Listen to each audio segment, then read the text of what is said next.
Okay so आज का जो सेशन है उसके अंदर हम कुछ इस तरह का कंटेंट कवर करेंगे।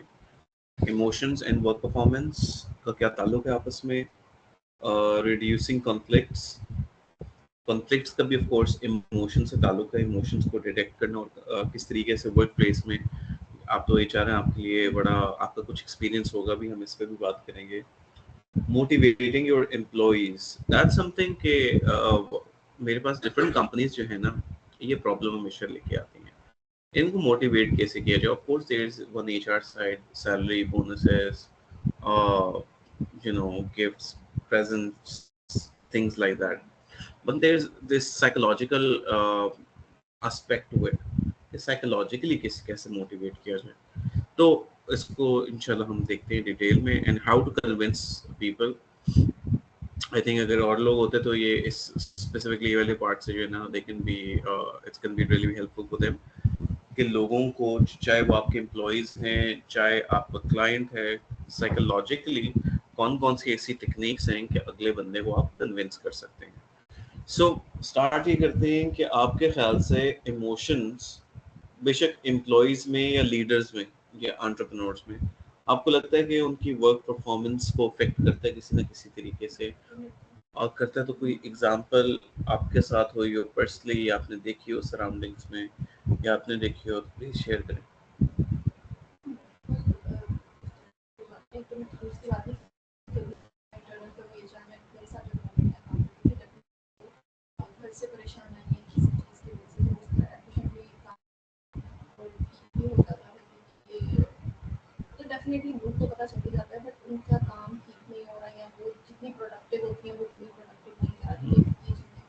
बिल्कुल,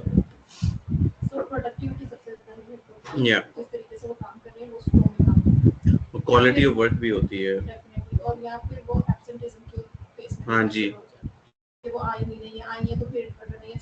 बिल्कुल सही, बिल्कुल सही। एब्सेंटिज्म भी इसका बहुत बड़ा मेजर फैक्टर है जी। आप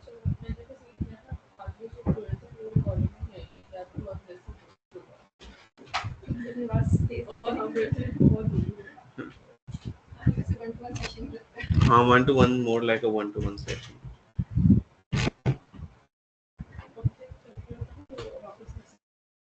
पंखा आपने वो वाला ऑफ करना तो बेशक कर दे, ये पड़ा रिमोट।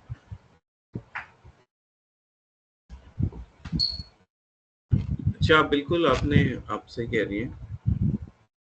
हमारे पास जब अक्सर लोग आते हैं, हम उनको ये बताते हैं कि हम आपके हालात तो चेंज कर नहीं सकते। अगर कोई घर से लड़के आए या घर में कोई प्रॉब्लम्स चल रहे हैं, वाइफ के साथ चल रहे हैं, हस्बैंड के साथ चल रहे हैं, वो जो प्रॉब्लम्स हैं वो तो चलते रहते हैं। हमारा ये रोल होता है बीच में कि हम उनको कोप अप करना सिखाते हैं, और कोप अप करना इस तरीके से सिखाते हैं कि उनकी वर्क पे उसकी कोई अफेक्टिवनेस अफेक्ट ना पड़े उसका। एक चीज, अच्छा, आप एम्प्लॉय के कॉन्टेक्स्ट में पूछ रही हैं? ठीक है।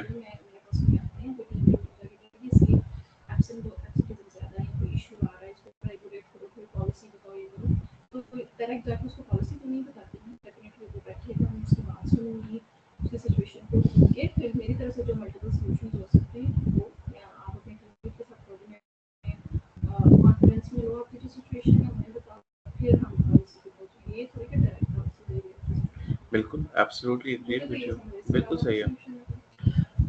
बिल्कुल, देखें अगर किसी को कोई इमोशनल प्रॉब्लम से कोई गुजर रहा है, कुछ चीज़ें ऐसी होती हैं कि जो कि अनअवॉइडेबल होती हैं। मिसाल के तौर पे कि कोई, लेट्स से कि कोई फैमिली मेंबर हॉस्पिटल में है या कुछ है, वो तो एक ऐसी चीज़ है कि एब्सेंटिज्म आप उसमें कंट्रोल अनअवॉइडेबल है वो चीज़। कुछ ऐसी चीज़ें होती हैं कि जो कि बड़ी परसिस्टेंट होती हैं। मिसाल के तौर पे यहाँ पे फैमिली के साथ या स्पाउस के साथ रिलेशनशिप में प्रॉब्लम आ रही है, या ख़वातीन में बहुत ज़्यादा प्रॉब्लम होती है कि सास के साथ नहीं बन रही है, या घर में प्रॉब्लम्स हो रहे हैं। ये बहुत कॉमन है प्रॉब्लम।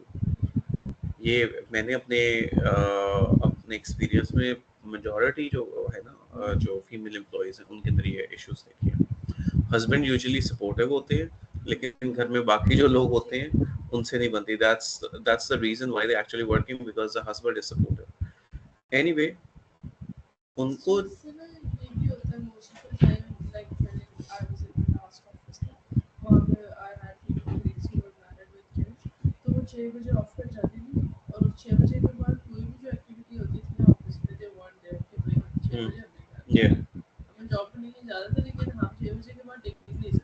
बिल्कुल सही है, बिल्कुल सही, बिल्कुल वो it does make an impact. So ये तो है ना, HR is being more empathetic towards them और उनके लिए पॉलिसी डिजाइन होती है. So what I'm referring to is कि अगर एक शख्स को let's say कि एक फीमेल एम्प्लॉई और उसको प्रॉब्लम है कि यार कि मैं जब घर से आती हूँ तो बड़ी नेगेटिव बातें सुन के आती हूँ जिसकी वजह से वो डाउन हो जाती है आके. वो नेगेटिव बातों से कैसे डील करना है, that's something that's where we come. कि उनको उसे पॉजिटिव तरीके से कोप अप करना सिखाना है कि भाई सिचुएशन तो आपकी ऐसी रहेगी, आपकी सास भी वैसे रहेगी, घर का माहौल भी वैसा रहेगा, लेकिन अपने आप को उसमें पॉजिटिव कैसे रखना है कि आपके काम पे इफेक्ट ना पड़े, right. So this is where we coming. So emotion का जैसे आपने बताया या आपने बताया कि it has a very major role. Emotions को डिटेक्ट दो तरीके से कर सकते हैं, एक वर्बली भी होता है, नॉन वर्बली भी होता है. एक इमोशनल इंटेलिजेंस का टेस्ट है, वो हम थोड़ा सा करते हैं और देखते हैं कि कितने किस किस के राइट आंसर्स हैं. तो इमोशनल इंटेलिजेंस का टेस्ट ये एक रियल टेस्ट है, उसको मैंने रेप्लिकेट किया है, दोबारा से बनाया है. Obviously context to context vary करता है, लेकिन एम्पैथी और इमोशनल इंटेलिजेंस का टेस्ट है. सो इसमें आपने आंखें देख के बताना है कि ये, आप मुझे बताएं कि ये कौन सा इमोशन लग रहा है आपको. हैप्पीनेस. Okay, correct, happiness. ये मेरी पिक्चर है. Okay. Surprised. Okay, anger or surprised? Anger. Yep, anger is the correct answer. Surprised. Yeah. Okay.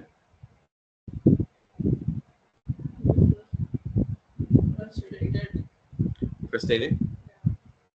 How about that? Disgust. Well done.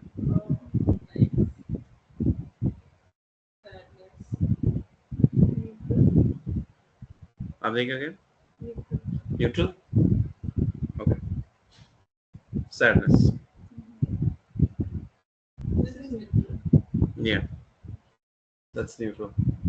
So ये एक छोटा सा टेस्ट इन्होंने बनाया था इमोशनल इंटेलिजेंस को करते हुए, और यूजुअली फीमेल जब उन्होंने टेस्ट किया तो पता लगा females are actually better at detecting emotions when it comes to the face in comparison to males. अब इमोशन की जो है ना, ये एक चार्ट बना हुआ है, इसमें डिफरेंट टाइप के इमोशंस डिफरेंट टाइप के लोग फेस करते हैं. जहाँ पे राइट साइड पे सारे हैप्पी इमोशंस हैं, अच्छे इमोशंस हैं like happy, loved, confident, playful, और कुछ अनकंफर्टेबल इमोशंस हैं लाइक एम्बैरेस्ड, एंग्री, स्केयर्ड और सैड. इसमें से जो एक इम्पोर्टेंट इंफॉर्मेशन है जो कि आज के सेशन में आपको लेके जानी चाहिए. सो अगर एक बंदा गुस्से में है या एक बंदा सैड है, तो आप लोगों को किस तरीके से रिएक्ट करना चाहिए उस बंदे के साथ. जो सैड है, obviously we have to listen to that person and give him space to take it would take you. Okay. It could be like you could think of something कि अगर तो उसकी birthday आ रही है तो a free birthday thing could make him or her special. Actually में वो sad वो बंदा हो सकता है, या तो उसकी लाइफ में कुछ इमोशन चल रही हो, या वो वैसे ही एक इंसान लाइक यार वाई मी वाली सिचुएशन में सब कुछ मेरे साथ हो रहा है, that person is sad. Okay, तो आप थोड़ा सा वैल्यू भी करोगे ना तो दे फील बेटर. आपको क्या लगता है एचआर के कॉन्टेक्स्ट में अगर कोई एम्प्लॉई है वो सैड है, आप लोग क्या? मैं पहले उससे अगर कोई अगर हम नहीं अपनी अगेन बात करें टीम में कोई रहता है अल्फ्रेड उसको अगर वो कंफर्टेबल है कुछ बताने के लिए तो ठीक है, नहीं है उसको थोड़ी स्पेस चाहिए मैं थोड़ी देर छोड़ देती हूँ, तो 3-4 घंटे बाद या डे एंड पे फिर बात करते हैं कि हम रहे हैं, क्या हुआ था, कुछ शेयर करना। असल में ऐसे होता है, आप लोग सही कह रहे हैं। आपने एक चीज याद रखनी है, इस पूरे का पूरा इसका मकसद ये है कि जब भी कोई अनकंफर्टेबल इमोशन के अंदर है ना, उसका सिर्फ एक ही तरीका है कि वो कंफर्टेबल होगा। उसको आपने इनमें से कोई ऐसे, आपने कुछ ऐसी स्टेटमेंट्स पास करनी है कि इन इमोशन में से कोई इमोशन ट्रिगर हो। मिसाल के तौर पे अगर एक बंदा सैड और हर्ट है, आप लोग शायद करते भी हैं, आप उसको रियलाइज नहीं कर पा रहे, आप बातें करेंगे जरा होपफुल या ब्रेव होने की, राइट। सिमिलरली अगर कोई डिसअपॉइंटेड है, आप इनमें से कुछ देखेंगे, मिसाल के तौर पे एक्सेप्टेड, रिस्पेक्टेड, वैल्यूड, राइट। अब सिमिलरली हम आ रहे हैं कॉन्फ्लिक्ट मैनेजमेंट की तरफ। तो ज्यादातर कॉन्फ्लिक्ट्स आपने किस तरह के देखे हैं अपने एक्सपीरियंस में, एम्प्लॉइज के अंदर या कंपनीज में? आपने किस तरह के कॉन्फ्लिक्ट्स ज्यादा देखे हैं आपने? एनीथिंग। अथॉरिटी नहीं हमें काम में सही तरीके से मिल रही है, बहुत ज़्यादा मैनेजमेंट हो रही है, हमारे तरीके से काम नहीं करने के ये मैं कवर करूंगा माइक्रो मैनेजमेंट वाला भी बात। टाइम मैनेजमेंट पे बहुत इशू रहता है कि हम सुबह के आएंगे ऑलरेडी हमें तक भी बैठाया 10 बजे, उसके ऊपर कॉन्फ्लिक्ट। सो आपको, आप ये कह रही हैं कि जब भी हम कॉन्फ्लिक्ट मैनेजमेंट की बात कर रहे हैं, तो ज्यादातर जो लोग फील करते हैं इमोशन वाइज, वो एंगर फील करते हैं, या आपको लगता है कोई और भी इमोशन फील करते हैं? और जो अथॉरिटी वाली बात है जी। हमें हमारे काम में इस तरीके से वो बहुत स्केयर के साथ अलाइन हो गया। सो मे बी अनॉयड की बात कर रही हैं कि हमें सुबह से या हमें पावर नहीं दी जा रही, तो maybe they feel annoyed. So वो एंगर की आगे सब टाइप है ना, अनॉयड। ठीक है, आपका कोई ऐसा एक्सपीरियंस रहा हो? ये ही था मसला कि अथॉरिटी जिसकी वजह से कॉन्फ्लिक्ट्स आते हैं। देखिए, अपने आप को इमोशनली इंटेलिजेंट करने का सबसे पहला स्टेप है अपने इमोशंस को अंडरस्टैंड करना, एंड वो इमोशंस होते क्यों हैं। तो अगर हम बात करें एंगर की, तो मेरा आपसे सवाल है कि व्हाट मेक्स अस एंग्री। अगर आप एम्प्लॉइज के कॉन्टेक्स्ट में आप क्या बात कर रही हैं, अगर आपको कोई कॉन्फ्लिक्ट था, कॉन्फ्लिक्ट इस वजह से था, आपको किसी बात पे गुस्सा चढ़ा हुआ है, तब चढ़ेगी किसी बात पे, या कोई एम्प्लॉइज आपको कोई शिकायत लेकर आए हैं कि हमें माइक्रो मैनेज कर रहे हैं, वो गुस्सा चढ़ा हुआ है, व्हाट मेक्स देम एंग्री, या व्हाट मेक्स यू एंग्री? एक मेरी प्रोडक्टिविटी बात है कि फॉर एग्जांपल मुझे टास्क दिया है, ठीक है, जैसा आप ये देख रहे हैं, people are not here, I was supposed to do the meeting and they are not here, they did not tell me कि दे वुड बी कमिंग और something like that, and then in the end it will affect my productivity के मैं मतलब कि it will reflect your performance. yes कि मैंने सही तरह से कंडक्ट नहीं करवाई चीजें, जबकि they are the ones responsible. Absolutely. ठीक है. ये इस तरह की चीजें. So that's something that makes you angry? Yes, it does. Okay. जी. आप बताएं. मुझे लगता है कि आपके environment से, ऑफिस environment है, कहीं का भी environment है, कुछ expectations होती हैं. वो आपके रोल में भी कुछ expectations होती है कि मेरी expectation है कि मैं इस रोल में ये चीजें करूँ, और जब expectations पूरी नहीं होती तो कोई emotion कुछ भी मैटर आता है तो एंगर होता है. लेकिन एंगर होता क्यों है? गुस्सा क्यों आता है इंसान? एक्सेप्टेंस ही एक्सेप्ट नहीं कर रहे हो तो ये ऐसा डिसीजन कर सकते हैं. बिहेवियर की माइक्रो मैनेजमेंट को मुझे करने के लिए मैं सारा माइक्रो मैनेजमेंट पहले ही कंपेयर कर रहे होते हैं. लेकिन हाँ, लेकिन कुछ लोग ऐसे भी होते हैं ये जिनको माइक्रो मैनेज कर रहे होते हैं, लेकिन they are happy with it, yeah they don't say much, they don't get angry, क्योंकि वो गलत काम ही ना कर रहे होते हैं, वो एक्चुअली में काम कर रहे होते हैं, इसलिए फर्क नहीं पड़ रहा. So again there are some people who get micromanaged but they don't express their anger. They may have different way of, different emotion of showing it. Maybe they may feel sad about it, but they're not angry about it. तो वो expectation है, वो नहीं पूरी हुई, तो किसी न किसी एंगल से, एंगर में, सैडनेस में, मे बी आप किसी और तरीके से उसको अपने इमोशन को कितना भी डायरेक्शन दे रहे हो. ठीक है. सो कॉन्फ्लिक्ट्स बेसिकली वहाँ पे आते हैं जहाँ पे ये वाला इमोशन होता है। अगर कोई इंसान सैड है तो वहाँ पे कॉन्फ्लिक्ट नहीं आएगा। कॉन्फ्लिक्ट का ताल्लुक होता है एंगर से। और एंगर क्यों होता है? एंगर के पीछे सिर्फ एक ही रीजन होती है। एंगर के पीछे रीजन ये होती है कि इंसान को इंफीरियरिटी या उसको loss of something in valuable है। अगर आप सबकॉन्शियसली, इंसान के माइंड जो होता है कॉन्शियस होता है, सबकॉन्शियस होता है, अगर आपको सबकॉन्शियसली किसी चीज से इनसिक्योरिटी होना तो वो रिजल्ट करता है एग्रेशन में। मिसाल के तौर पे अभी ताबिंदा ने एग्जांपल दी है, अगर लोग सेशंस नहीं अटेंड करते, इवन के ताबिंदा ने उनको बोला हुआ है कि भाई आपने नहीं अटेंड करना, मुझे एटलीस्ट बता दे, वो ताबिंदा की बात नहीं सुनते और वो सेशन नहीं अटेंड करते तो ताबिंदा को बताते भी नहीं। तो हाउ डू यू थिंक, अब ताबिंदा ने कहा कि उसको गुस्सा चढ़ता है, तो how do you think, how does that make her feel even people even though she is told everybody, still people do not attend sessions and they do not tell her. How do you think she would feel? No, emotionally how would she feel? Psychologically.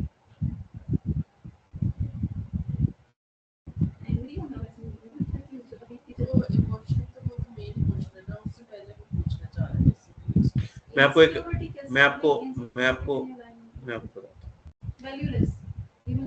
Absolutely, exactly, और वो ही absolutely and that is triggering the inferiority and insecurity in a person. और insecurity अब अल्लाह ताला ने ना हमारा बड़ा एक जबरदस्त सी बॉडी बनाई है। वो बॉडी ये बनाई है, मैं आपको एग्जांपल देता हूँ कि फिजिकली अगर एक आग के ऊपर हम हाथ करते हैं तो ऑटोमेटिकली रिफ्लेक्स सेक्शन है कि हमारी बॉडी उसको अवॉइड करती है, ठीक है। इसी तरीके से कि जब हमें इंफीरियर या हमें थोड़ा सा बुरा लगता है अपने बारे में, तो ऑटोमेटिकली बॉडी क्या करती है, उसका एक कोपिंग स्टाइल बना लेती है अपने आप को डिफेंड करने के लिए, और वो डिफेंस निकलता है in the shape of anger. मैं आपको इसकी एक एग्जांपल देता हूँ कि आगे पास 2 एम्प्लॉइज आ गए हैं, वो कहते हैं कि यार इसने मेरे साथ बदतमीजी की है, और उसने, अगर यहाँ पे एक शख्स बैठा हुआ है, एक डेवलपर बैठा हुआ है, उसने दूसरे डेवलपर को कुछ ऊंच नीच बोल दी, सो आपके ख्याल से वो कैसा रिस्पॉन्ड करेगा दूसरे वाला? वही है ये बट उसका रिस्पॉन्स क्या होगा? एग्जैक्टली क्यों? क्योंकि जब उसको किसी ने बुरा कहा, उसने उसको बुरा महसूस किया, अपने आप को डिफेंड करने के लिए वो उल्टा दूसरे बंदे को बुरा बोलने लग गया। नेचुरल चीज होती है, राइट? तो वो क्या है कि वो उसका एक डिफेंस मैकेनिज्म है, उसने अपने एक डिफेंस बना ली है कि मैंने अपने आप को प्रोटेक्ट करने के लिए दूसरे बंदे को बुरा बोलूंगा। मैं आपको बताने लगा, it is all to do with your interpretation, events की इंटरप्रिटेशन। अगर एक शख्स मुझे गाली देता है मिसाल के तौर पर, तो मैं कहता हूँ कि यार इसकी इतनी जुर्रत, इनसिक्योर फील किया मैंने, तो मैं उसको और गालियां दे सकता हूँ, एक इंटरप्रिटेशन। दूसरी इंटरप्रिटेशन, एक शख्स मुझे गाली देता है, मैं कहता हूँ यार उसको खुद ही गुनाह मिलेगा, देने दो, मैं चुप रहता हूँ। दूसरी interpretation, you see what I am trying to say, events की इंटरप्रिटेशन पे चीजें डिपेंड करती है। अब दूसरी वाली जो इंटरप्रिटेशन है ना, उसमें मैं इनसिक्योर फील नहीं कर रहा, मैं कह रहा हूँ उसको खुद ही गुनाह मिल रहा है, तो दूसरे वाले में मुझे गुस्सा ही नहीं चढ़ेगा क्योंकि मैं इनसिक्योर फील नहीं कर रहा। तो एंगर का ताल्लुक होता है सिर्फ इनसिक्योरिटी के साथ। आपके साथ जो भी लोग आते हैं ना, जो लोग कहते हैं ना, अक्सर कुछ लोग, आपने यहाँ पे वर्ड अक्सर सुना होगा, ईगो इश्यूज होते हैं, एंगर में आते हैं। वो एंगर इस वजह से क्योंकि वो डीप डाउन वो इंफीरियर फील कर रहे होते हैं, इनसिक्योर फील कर रहे होते हैं। और ये सबसे ज्यादा कॉमन होता है जो कि टॉप मैनेजमेंट होती है ना, जो टॉप मैनेजमेंट होती है किसी भी चीज की, और आप भी अपना स्टार्टअप कर रहे हैं और आपके you are also vulnerable to it, क्योंकि जब आप एक टॉप मैनेजमेंट में चले जाते हैं, सो आप क्रिटिसिज्म को बहुत ज्यादा नहीं लेते from your staff, you are less perspective, आप ज़्यादा कह लें कि परसीव करते हैं या क्रिटिसिज्म को इतना ज़्यादा अप्रिशिएट इस स्टेज पे आप ज़्यादा करते हैं, लेकिन अब जितने भी बोर्ड ऑफ डायरेक्टर्स होते हैं ना, वो क्रिटिसिज्म नहीं ज़्यादा बर्दाश्त करते, and one of the reason is because they are not familiar with that feeling of being insecure. They always have the feeling of being empowered. So इस कहानी को मैं इधर लेके जा रहा हूँ ये बताने की, सिर्फ एक पॉइंट प्रूव करने की कोशिश कर रहा हूँ कि एंगर का ताल्लुक जो है वो सिर्फ फीलिंग्स ऑफ इन्फीरियोरिटी या इनसिक्योरिटी के साथ है, ठीक है। तो अगर एक बंदे का किसी को गुस्सा चढ़ता है तो गुस्सा चढ़ता है वो इस वजह से क्योंकि वो कोई चीज इंटरनली उसने इंटरनलाइज कर लिया है चीज को। तो जब भी कॉन्फ्लिक्ट मैनेजमेंट होगी ना, आपने वापस इधर जाना है कि भाई वो किस चीज पे हर्ट हुआ है, और वो जिस चीज पे हर्ट हुआ है आप उसको पॉजिटिव इमोशंस के साथ कवर कर सकते हैं। Does that make sense? और ज़्यादातर एम्प्लॉयज़ को यहाँ पे हमारे कल्चर में ना इन चीज़ों से प्रॉब्लम होता है कि मिसाल के तौर पे they don't feel respected, they don't feel valued. अभी जो हम बात कर रहे हैं, रिस्पेक्ट आ जाता है, वैल्यूड आ जाता है, एक्सेप्टेड आ जाता है, इस तरह की जो चीज़ें होती हैं दे कैन रेज एंगर। तो कॉन्फ्लिक्ट मैनेजमेंट का एक तरीका ये है, जो एक साइकोलॉजिकल पॉइंट ऑफ व्यू से बता रहा हूँ, कि इमोशंस को अंडरस्टैंड करके उनकी इनसिक्योरिटीज को समझ के एड्रेस करके, और बेशक उनको बताएं भी ना, आप सिर्फ पॉजिटिव इमोशंस के साथ उसको कवर करें, कम्युनिकेशन स्ट्रैटेजीज के साथ। So identify the feelings of insecurity and communicate effectively to trigger positive emotions. Communicate effectively कैसे करना है, मैं आपसे 2 सवाल पूछना चाह रहा हूँ, और इनका जो ताल्लुक है वो आगे मैं आपको बताता हूँ किसके साथ है। सो ये पहले मेरे 2 सवाल हैं, ओके। द फर्स्ट वन है कि कोई ऐसा किस्सा शेयर करिए जो आपकी प्रोफेशनल एक्सपीरियंस में जो बहुत खुशगवार और यादगार है। कोई ऐसा एक्सपीरियंस आपकी प्रोफेशनल लाइफ में जो बहुत अच्छा है and you remember it. I think last year trip to Manipur with my office. Okay. It was a very nice and positive time that I had with my colleagues over there. उसके अलावा office में सो वहाँ पे क्या क्या किया आप लोगों ने? स्कीइंग वगैरह ट्राई किया आपने? No, we did go for skiing. Now the snowfall देखी वहाँ पे वगैरह है, बहुत सारी चीजें थी। And then going track है, jeep track, जैसे हम लोग hiker, बहुत सारी स्नो था।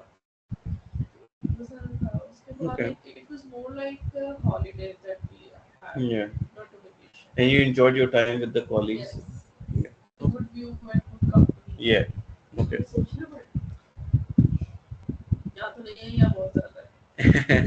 नहीं है वाली बात हो सकती है। कुछ ना कुछ तो ऐसा होगा ना, some a very proud moment in your professional experience that you remember, that motivates you somehow whenever you think about it.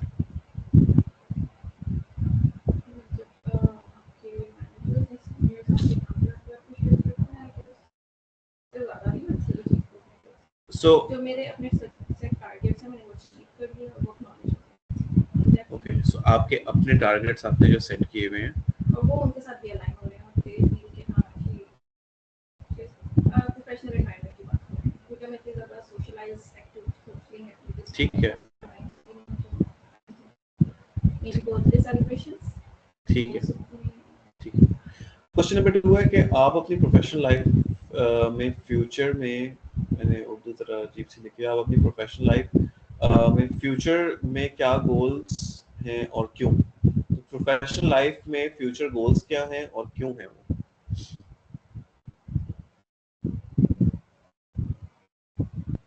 something of my own. So that I don't have depend on companies depend future costs. Okay. I have to be independent and have quality again. If you have your own business, definitely you have to follow it. Okay. This thing will make me happy. Okay.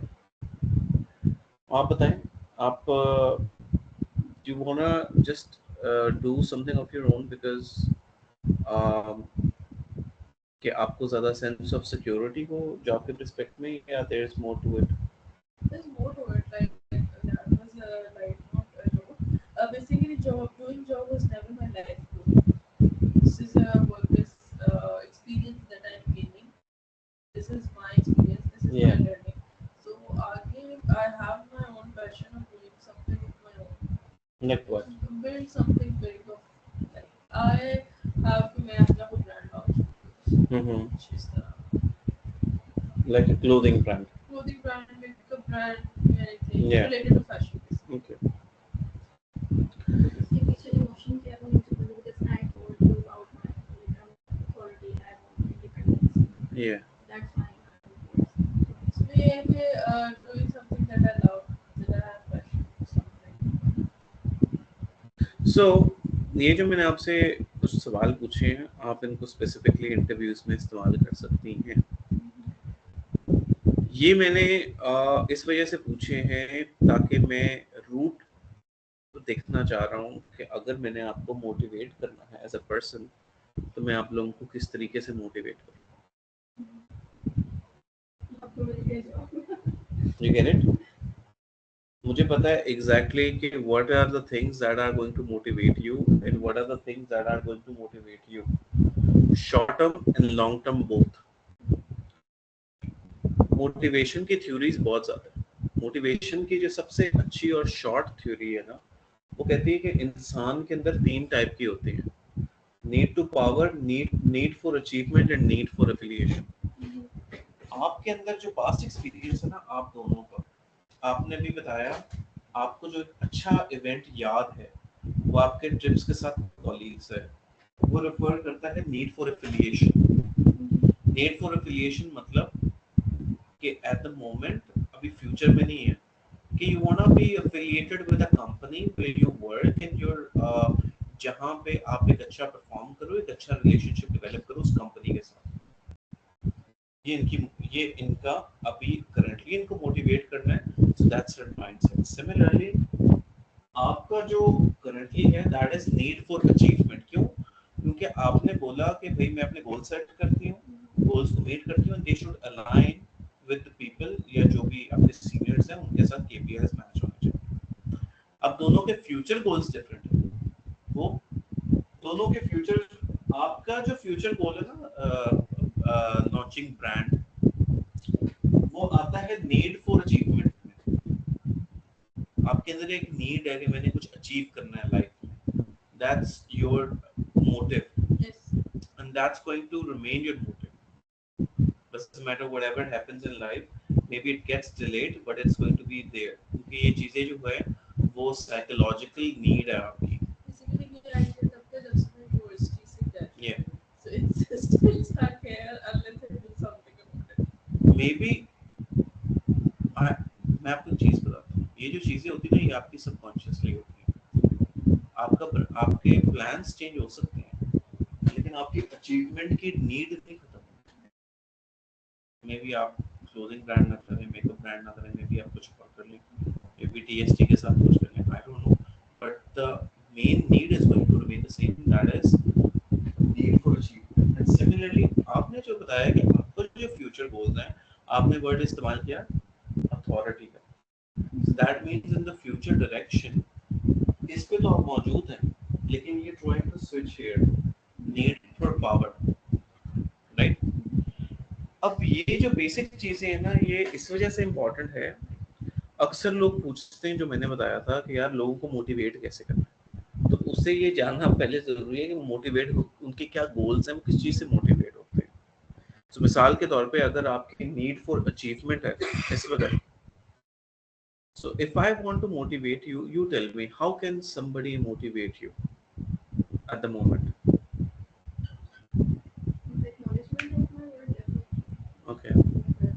Exactly. मेरा किसी सोच से align कर रही हूँ तो उनकी expectation Yeah. बहुत मेरे को ये क्वेश्चन होता है कि आप लोगों की एक्सपेक्टेशन है because I'm doing it. Yeah. When you उसकी acknowledgement Yeah. Exactly. satisfaction क्योंकि आपकी सेटिस्फैक्शन का ताल्लुक है आपके काम की क्वालिटी से, राइट? अगर मैं आपको मोटिवेट करना चाह रहा हूँ तो 2 तरीके हैं, या तो मैं आपके काम की एक्नॉलेजमेंट करूँगा या तो अगर मैं आपसे काम करवाना चाह रहा हूँ, मैं आपको बोलूंगा, आपके काम की क्वालिटी अच्छी होगी तो फिर आपको अप्रिसिएशन मिलेगी, या आप लोग आपको देखेंगे और अप्रिशिएट करेंगे, वरना नहीं करेंगे। That is going to be a driving motive. Similarly अगर हम ताबिंदा की बात करें, ताबिंदा है need for affiliation. Need for affiliation में क्या होगा? अच्छा ताबिंदा आप बताएं, अगर आपको किसी ने मोटिवेट करना है इधर अच्छा काम करने के लिए, तो वो कैसे मोटिवेट कर सकते हैं? तो देखा एफिलिएशन के अंदर अगेन फॉल कर रहा है। सपोर्टिव एनवायरनमेंट, आपकी बात सुनी जाए, आपकी सजेशंस ली जाए। At least consider. You see what I'm trying to say? अब the worst thing that I can do is कि मैं ये वाली सजेशन इधर कर दूं, ये वाली सजेशन इधर कर दूं, then it's not going to work. Why? क्योंकि आप दोनों के ड्राइविंग मोटिव्स ही डिफरेंट है। So आपको अंडरस्टैंड करके मैंने आपको आपके तरीके से मोटिवेट करना है, आपको अंडरस्टैंड करके मैंने आपको आपके तरीके से मोटिवेट करना है। और सिमिलरली फ्यूचर में मोटिवेट करना है, तो मिसाल के तौर पे अगर मेरे पास एक और शख्स है और उसके अंदर नीड फॉर पावर है,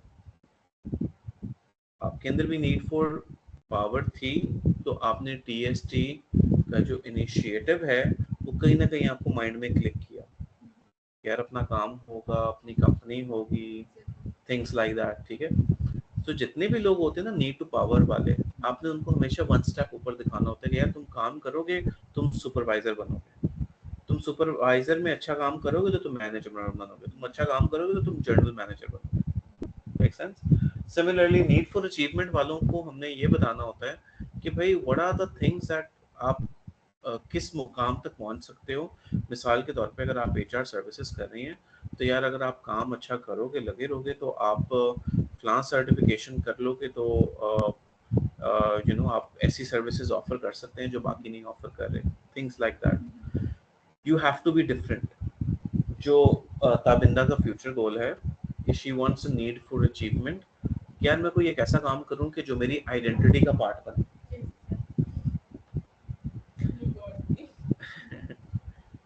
सी, तो जब भी मेरे पास एक टीम ऑफ एम्प्लॉइज बैठी हुई है और मैंने किसी को मोटिवेट करना है, या आप मोटिवेट करना चाहते हो, ये मैं आपको एक स्किल दे रहा हूँ।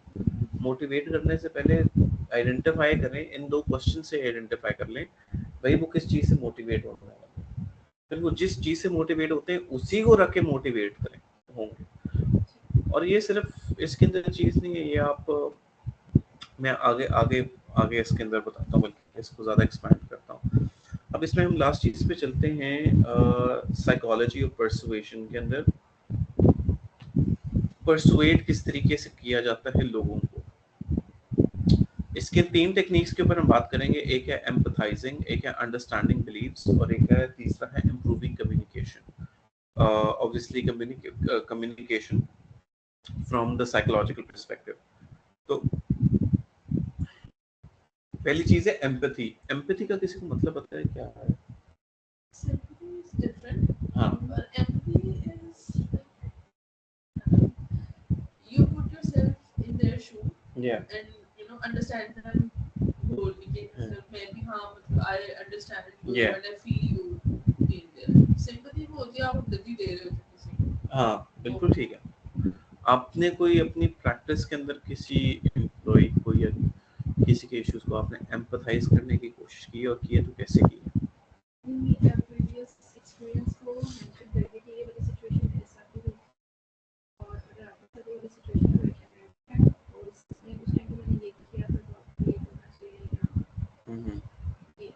और आपको लगता है ये इफेक्टिव है टेक्निक? सामने वाला आपके साथ लगो तो लाइन भी जाता है कि हाँ ये भी सिचुएशन है।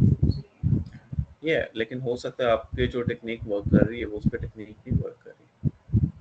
सॉल्यूशन की बात कर रहे हैं आपने यही बोला ना कि आप बताएंगे, मिसाल के तौर पे मैं एक प्रॉब्लम लेकर आया हूँ कि यार मुझे ये इसमें भी दो चीजें होती हैं कि अगर सामने वाला उस माइंडसेट में है कि वो सुनना चाहते हैं नहीं, वो अब अगर आपको अपना प्रॉब्लम शेयर कर रहा है तो वो सुनना चाह रहा होगा ना। नहीं तो आपका मैसेज ये होता है कि कुछ सुन ले I don't need answer. That's a very good one. ये आपने ज़्यादा लड़कियों में देखा है लड़कों में देखा है? लड़कियों में होगा ये और जो लड़के होते हैं उनके सोल्यूशन ऐसा क्यों होता है वैसे? आपको पता है कोई आइडिया आपका क्या इसके ऊपर है? लड़के खपना नहीं ना सॉल्यूशन मिले हाँ इस चीज का, और वो उस तरह से ना इतने डिटेल्स में नहीं जाते, okay they are not as much detailed about it, but लड़कियों को ना हर छोटी छोटी चीज से वो फील करती हैं, उसको रिलेट करती हैं हर चीज के साथ। मुझे लगता है लड़के ज़्यादा सेंसिटिव होते हैं, सॉल्यूशन ओरिएंटेड होते हैं, दैट्स व्हाई दे और लड़कियां क्यों ज्यादा वो बोलती हैं या रेंट करती हैं? इमोशनल होते हैं, they just want to bring out their emotions, that's it, simply आप बात होती है, सॉल्यूशन नहीं चाहिए। बिल्कुल सही, I totally agree with you. उसकी एक रीजन ये होती है कि लेकिन अब सिंस यू आर एचआर के पास ना काफी डिफरेंट टाइप लोग होते हैं, डिफरेंट टाइप के बिहेवियर्स के साथ आते हैं। फॉर एग्जांपल एक लड़का आपके पास आता है और वो 2-3 दफा आपके पास एक शिकायत लेकर आया कि भाई मुझे ना मैं इस लीड के अंदर काम नहीं कर सकता, ठीक है, मेरी ये फ्लेक्सिबिलिटी, मैंने इस तरह से काम करना, मेरा पेस ऑफ वर्क कि आपको टाइम पे काम मिल जाएगा, मेरी तरफ से कोई डिले नहीं आएगा, बट मैं ना इनके थोड़े से ये चीजें नहीं बर्दाश्त, इसलिए मुझे इनके साथ ना मजा नहीं आ रहा पर्सनैलिटी वाइज काम करने में। अब उसके पास कोई चॉइस भी नहीं है क्योंकि वो प्रोजेक्ट उस लीड के बाद से वो उस प्रोजेक्ट के ऊपर लगा हुआ है, we do not have other projects running जिसके ऊपर उसको रिप्लेस किया जाए, there is no choice and he is like मैंने आपको पहले भी कहा था मैंने इनके अंदर काम नहीं करना, how are you gonna come up with his trust? अगर आपके 2-3 दफा वो आ गया तो उसकी टीम के साथ टाइम होना पड़ेगा इस चीज़ में कि आपके एंड से इशू आ रहा है और ये इतना प्रोडक्टिव टाइम कोई है तो आपको भी थोड़ा फ्लेक्सिबल होना पड़ेगा। सॉल्यूशन तो यही है, आप वर्क फ्रॉम होम देते हैं कि आपको ज़्यादा इंटरेक्शन ना हो, सिर्फ काम की बात हो, हालांकि वर्क फ्रॉम होम वाली हर कंपनी में नहीं है सॉल्यूशन की तरफ आने तो सॉल्यूशन तो टीम लीड को देने पड़ेंगे ना, ये सॉल्यूशन है, आपने काम भी करवाना है तो आप वर्क फ्रॉम होम कीजिए, और अगर तब भी कोई काम में मसला आता है तो फिर हम मैं एग्री करता हूँ, और ये ऐसे कोई स्टैंडर्डाइज्ड सॉल्यूशंस नहीं है कि जिस तरह आपने बताया कि हर कंपनी में डिफरेंट होता है, तो हर कंपनी में प्रॉब्लम्स भी डिफरेंट होती हैं, फिर तो उनके सॉल्यूशंस भी ऑटोमेटिकली डिफरेंट हो जाएंगे। अच्छा, लड़कियां जो खवातीन है वो इस वजह से ज़्यादा शेयर करती हैं, मतलब go back to emotions. Biologically अगर बात की जाए ना, तो आपने बिल्कुल सही बात कही है, लड़कियां जो है ना वो ज़्यादा इमोशनल होती हैं। लड़कियों के अंदर जो इमोशनल डेप्थ होती है ना, अल्लाह ताला ने जो डाली हुई है, वो जो लड़के हैं वो एक्सपीरियंस कर ही नहीं सकते, बायोलॉजिकली नहीं एक्सपीरियंस कर सकते। जो इमोशंस, जो हार्मोन्स प्रोडक्शन जो खवातीन के अंदर होती है और जिस ग्रेटर कंटेंट में होती है उतनी मेल्स में नहीं होती। दैट्स व्हाई बंदे जो होंगे वो ज्यादा इमोशनल बातें करेंगे ही नहीं। एक तो हमारे कल्चर का भी इसमें कॉन्टेक्स्ट है कि कल्चर में बंदे नहीं करते ज्यादा, और दूसरा कॉन्टेक्स्ट ये है कि एक बंदा कभी फील ही नहीं कर सकता कि यार एक खातून ने एक छोटी सी बात को कितना ज्यादा, अगर वो एंगर भी है तो वो उसको कितना ज्यादा डीप डाउन जाके हर्ट किया, वो एक्सपीरियंस ही नहीं कर सकता उस चीज को, बायोलॉजिकली पॉसिबल नहीं है। सो अगर कोई एक शख्स आपके पास एक प्रॉब्लम लेकर आता है, तो हम getting back to what I was saying is के आपने बोला कि आप उसको बताएंगे कि आपके पास्ट एक्सपीरियंसेस क्या रहे हैं and how it helped you. ठीक है, आपको आप if you what if you don't have any experience?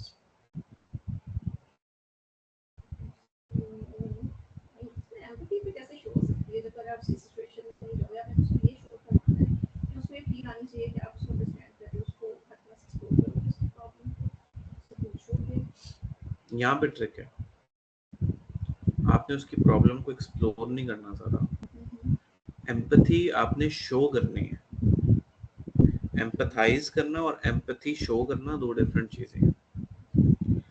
Empathy show करने में आपने कुछ ऐसे वर्ड्स बोलने हैं कि अगले बंदे को लग जाए कि यार इस बंदे, ये जो शख्स है ना मुझे समझ गया। तो मेरी बात समझ आइए, एचआर में जब हम काम करते हैं या हम जब ऑर्गेनाइजेशनल कॉन्टेक्स्ट में काम करते हैं, तो हमारे पास जैसे कि ताबिंदा ने बोला कि वैरायटी ऑफ लोग आते हैं, और ये पॉसिबल ही नहीं है कि आप हर तरह के एक्सपीरियंस से गुजरे हुए हैं। आपके पास शादीशुदा भी लोग होंगे, बच्चे वाले भी लोग होंगे, गैर शादीशुदा लोग होंगे, डिफरेंट शहर से लोग होंगे, मैं भी डाइवोर्स्ड हूँ जिनकी फैमिली में प्रॉब्लम्स हैं, blah blah blah blah blah. There is a list of it. It is not possible कि आप सारे experiences से गुजरे हुए हैं, लेकिन that's not the point. You don't have to have those experiences. You have to tell them कि यार you actually understand, and this is exactly how you're going to show them that you understand is by saying कि भाई I understand your concern. एक बंदा लेके आता है, वो कहते हैं कि भाई मेरा जो है वो टीम लीड अच्छा नहीं है और वो ये करता है, वो करता है, वो करता है। सिंपली आपने जब एम्पथाइज करना है तो आपने कहना है कि बिल्कुल मैं अंडरस्टैंड कर रही हूँ आपकी बात। Simple, number 1। नंबर 2, आपने कहा कि प्रॉब्लम को अच्छे तरीके से समझने के लिए ये टेक्निक इस्तेमाल करते हैं हम, पैराफ्रेजिंग की। पैराफ्रेजिंग टेक्निक होता है कि आपकी जो बात होगी ना, मैं वही दोबारा रिपीट करूंगा जस्ट टू मेक श्योर कि I have understood what you are saying.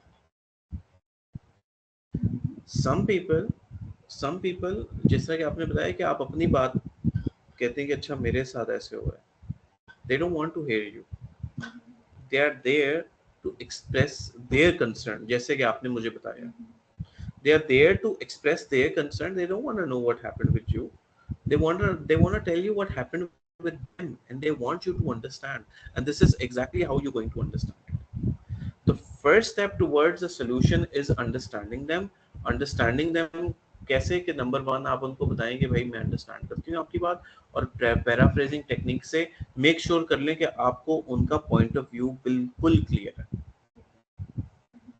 ठीक है, जब आपको ये पता लग जाएगा तो फिर अब आपने कन्विंस कैसे करना है अगले शख्स को। पहले आपने एम्पथाइज कर लिया, ये एम्पथाइज कर लिया। जी जी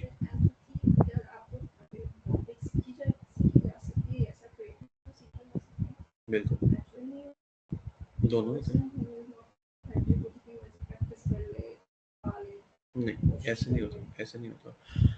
एक शख्स अगर एम्पैथेटिक नहीं है, वो एम्पैथी हासिल करना चाह रहा है, वो he wants to be a better person empathetically, that person can be trained on it। आप तो नॉर्मल बंदे की बात कर रही हैं, आपने कोई एक डिसऑर्डर का नाम सुना है, ऑटिज्म का? और ऑटिस्टिक जो लोग होते हैं ना, उनके अंदर प्रॉब्लम यही होती है, उनका आईक्यू लेवल बहुत अच्छा होता है, हमारे जैसा होता है, उनके पास ईक्यू नहीं होता, इमोशनल इंटेलिजेंस नहीं होती। अगर वो 2 साल से 4-5 साल से उनकी थेरेपी स्टार्ट करें ना, by the time they are 18 years old, they can go to normal school, normal university वगैरह, वहाँ से ग्रेजुएट कर सकते हैं। तो अगर ऑटिस्टिक लोगों की हो सकती है तो नॉर्मल लोगों की हो सकती है। ऑर्गेनाइजेशनल कॉन्टेक्स्ट में बताता हूँ, ऑर्गेनाइजेशनल कॉन्टेक्स्ट में ना, मैं कभी भी टर्म्स के ऊपर नहीं जाता, क्योंकि हमारी जो टर्म्स है ना साइकोलॉजी के अंदर, वो बहुत ज़्यादा मिसयूज्ड होती हैं। अब मुझे एक एम्प्लॉयर कहता है, आप कहते हैं कि यार मेरी टीम के अंदर ना एम्पैथी का प्रॉब्लम है। जिसको आप एम्पैथी कह रही हैं कि जब मैं उस बंदे से बात करूंगा, मे बी वो कॉन्फ्लिक्ट मैनेजमेंट हो, मे बी उनको इमोशंस पे कंट्रोल नहीं करना आ रहा ज़्यादा। ठीक है, so empathy can be learn, as it is भी हो सकती है, ऑर्गेनाइजेशनल कॉन्टेक्स्ट में दोनों हो सकती है एम्पैथी। ठीक है, आपने जिस तरह कि मैंने आपको बताया है कि एक चीज होती है कि ज्यादा एम्पैथेटिक होना, और दूसरा होता है कि शो करना, अगले बंदे को समझाना कि भाई मुझे समझ आ गई है। क्योंकि एचआर के अंदर, प्रोफेशनल एनवायरनमेंट के अंदर आपसे इससे बेहतर कोई नहीं जानने का कि आपको एक बाउंड्री क्रिएट करनी पड़ती है। इसका प्रॉब्लम क्या होता है कि अगर आप एक बंदे की प्रॉब्लम एक्सप्लोर करने शुरू हो जाएंगे, तो उसमें इशू क्या फेस करेंगे, एंड क्या वो इनकरेज होगा आए और आपको एम आके अपने प्रॉब्लम्स बताने लग जाए? Yeah. So you have to create a boundary, and the boundary is created by these things. You tell them you understand, you make sure you know their point of view, that's it. Thank you, Allah Hafiz. Now when you have a yeah. Sorry,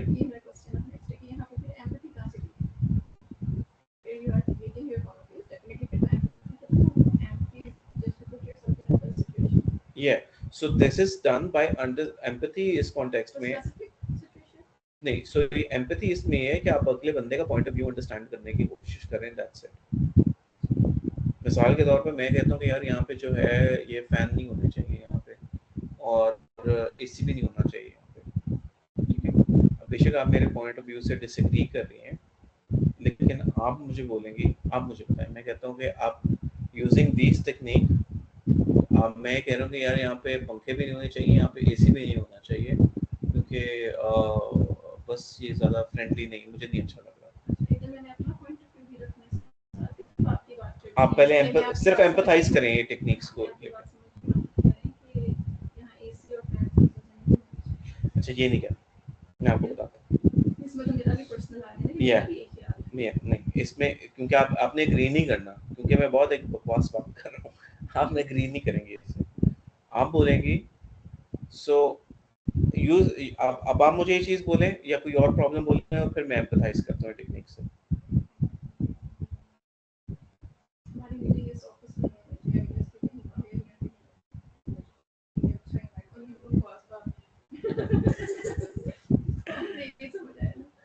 सो आप ये कहना चाह रही हैं कि हमारे जो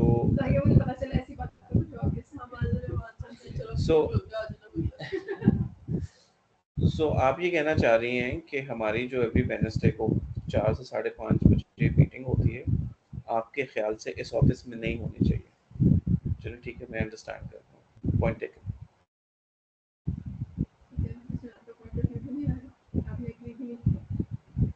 मैंने सिर्फ आपकी बात को समझना है, दैट्स इट। Last जब उन्होंने भी कहा था उसमें भी आप said the same, right? To end the conversation, basically. Yeah. Yeah, I understand. So convince करने से पहले ये मैं भी बेसिकली आपको फर्स्ट स्टेप बता रहा हूँ, सेकंड स्टेप मैं आपको बताता हूँ। अभी इसमें मैंने सोल्यूशन नहीं बताया, अभी मैं सिर्फ बता रहा हूँ कि आपने प्रॉब्लम को परसीव कैसे करना है। ठीक है, मैंने आपकी बात समझ ली है, आपको तसल्ली हो गई थी कि मुझे आपकी बात समझ आ गई है। बस मेरा यही मेरा मकसद है कि आपको पता लग जाए कि मुझे आपकी बात 100% समझ आ गई। बस आपके अंदर में आप जो है ना, you gonna start having confidence in me कि that I understand what your point of view is, that's it. ठीक है, अब नेक्स्ट चीज इसमें ये है कि अगले को कन्विंस कैसे करना। सबसे पहली जो चीज हम प्रैक्टिस करते हैं वो ये है कि हम कोशिश करते हैं, डिपेंडिंग ऑन, ये आप इससे एग्री करेंगी, डिपेंडिंग ऑन कि आप किससे बात कर रहे हैं, maturity level of the employee पे, लेकिन ज़्यादातर सजेशन ये दी जाती है कि आप अगले को कमांड ना करें, सजेस्ट करें। ठीक है, number 1। Number 2, ask for their opinions, और asking or start the statements with I, and last I give them options so they feel in power. So इसमें क्या होगा, ये जो 3-4 टेक्निक्स हैं, इसमें मैं अब आपसे नेक्स्ट ये पूछूंगा कि आपके ख्याल से हमारे सेशन कहाँ होने चाहिए, बताएं जी। हम उसी कॉन्वर्सेशन को लेके चलते हैं। सॉरी, फिर आप ये कहेंगे इधर बेसमेंट में नहीं होना चाहिए, ये सही ऑफिस ठीक है, आपने सबसे पहली ऑप्शन आपको सीआई के पास क्या चीज़ है, सामने पार्क के पार्किंग करनी, और कैफे बन रहा है, कैफे में करते हैं। ओके, जब कैफे बन रहा है तो कैफे में कर सकते हैं, और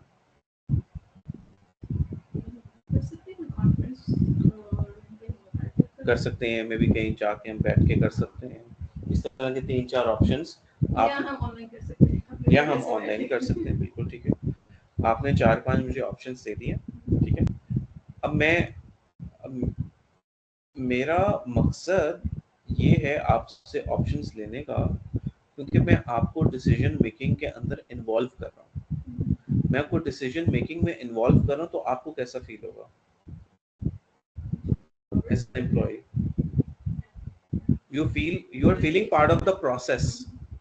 Feeling the part of the process is it's important, क्योंकि employees को company के साथ affiliation आनी चाहिए। That's how they're going to relate कि यार मेरी इधर सुनी जाती है, and that has got direct relation with turnover as well. So अगर आपने मुझे बोला है कि यार यहाँ पे सेशंस नहीं होने चाहिए, मैं पूछता हूँ अच्छा आप बताएं कहाँ होने चाहिए, आपने मुझे 3-4 ऑप्शन दे दिए हैं, मैं कहता हूँ अच्छा चलें, ऊपर वाला तो कैफे पॉसिबल नहीं है, हम ऑनलाइन कर सकते हैं या हम ऊपर रूम में कर सकते हैं, हम पोल करा लेते हैं, आप क्या प्रेफर करती हैं इसमें से? ठीक है, और हम पोल करा लेते हैं, और जो भी होगा will go with the majority. इसमें क्या हुआ कि मैंने उसकी प्रॉब्लम को अंडरस्टैंड भी कर लिया, मैंने डिसीजन मेकिंग में उसको इन्वॉल्व भी कर लिया, और डिसीजन मेकिंग वो की है कि जो हमारी कंपनी को सूट कर रहा है, लेकिन अगले बंदे को ये लग रहा है कि उसकी वजह से डिसीजन लिया गया।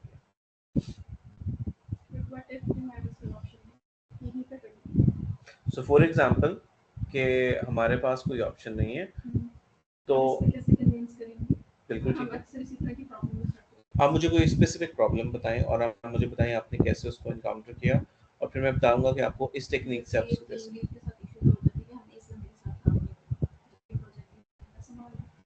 ठीक है, सो एक शख्स आता है और वो कहता है कि यार मैंने इस टीम लीड के साथ काम नहीं करना।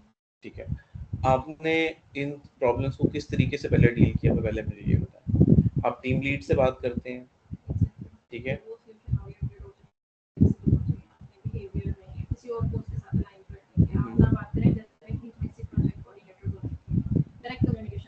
और यूजुअली वो वर्क करता है कि नहीं करता? यूजुअली वो वर्क करता है।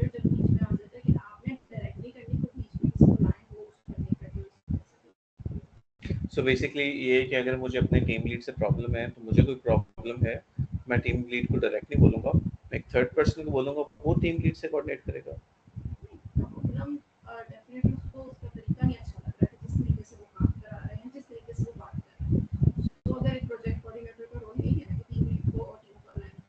या ये मैं काम रिलेटेड ही प्रॉब्लम बेसिकली बोल रहा हूँ। अच्छा, जो वो डायरेक्ट उसको रिपोर्टिंग नहीं करेगा, वो इनडायरेक्ट रिपोर्टिंग करेगा, दैट्स व्हाई आई अंडरस्टैंड। ठीक है, इस प्रॉब्लम के अंदर जैसे आपने बताया कि फर्स्ट थिंग जो मेरा जो सॉल्यूशन होगा, वो रादर देन एम्प्लॉय को हमें टीम लीड को ऑन बोर्ड लेके उसको एम्पैथाइज करवाना सिखाना चाहिए, उसकी कम्युनिकेशन स्ट्रेटजीज पे काम करना चाहिए, क्योंकि वो लीडर आपकी ऑर्गेनाइजेशन का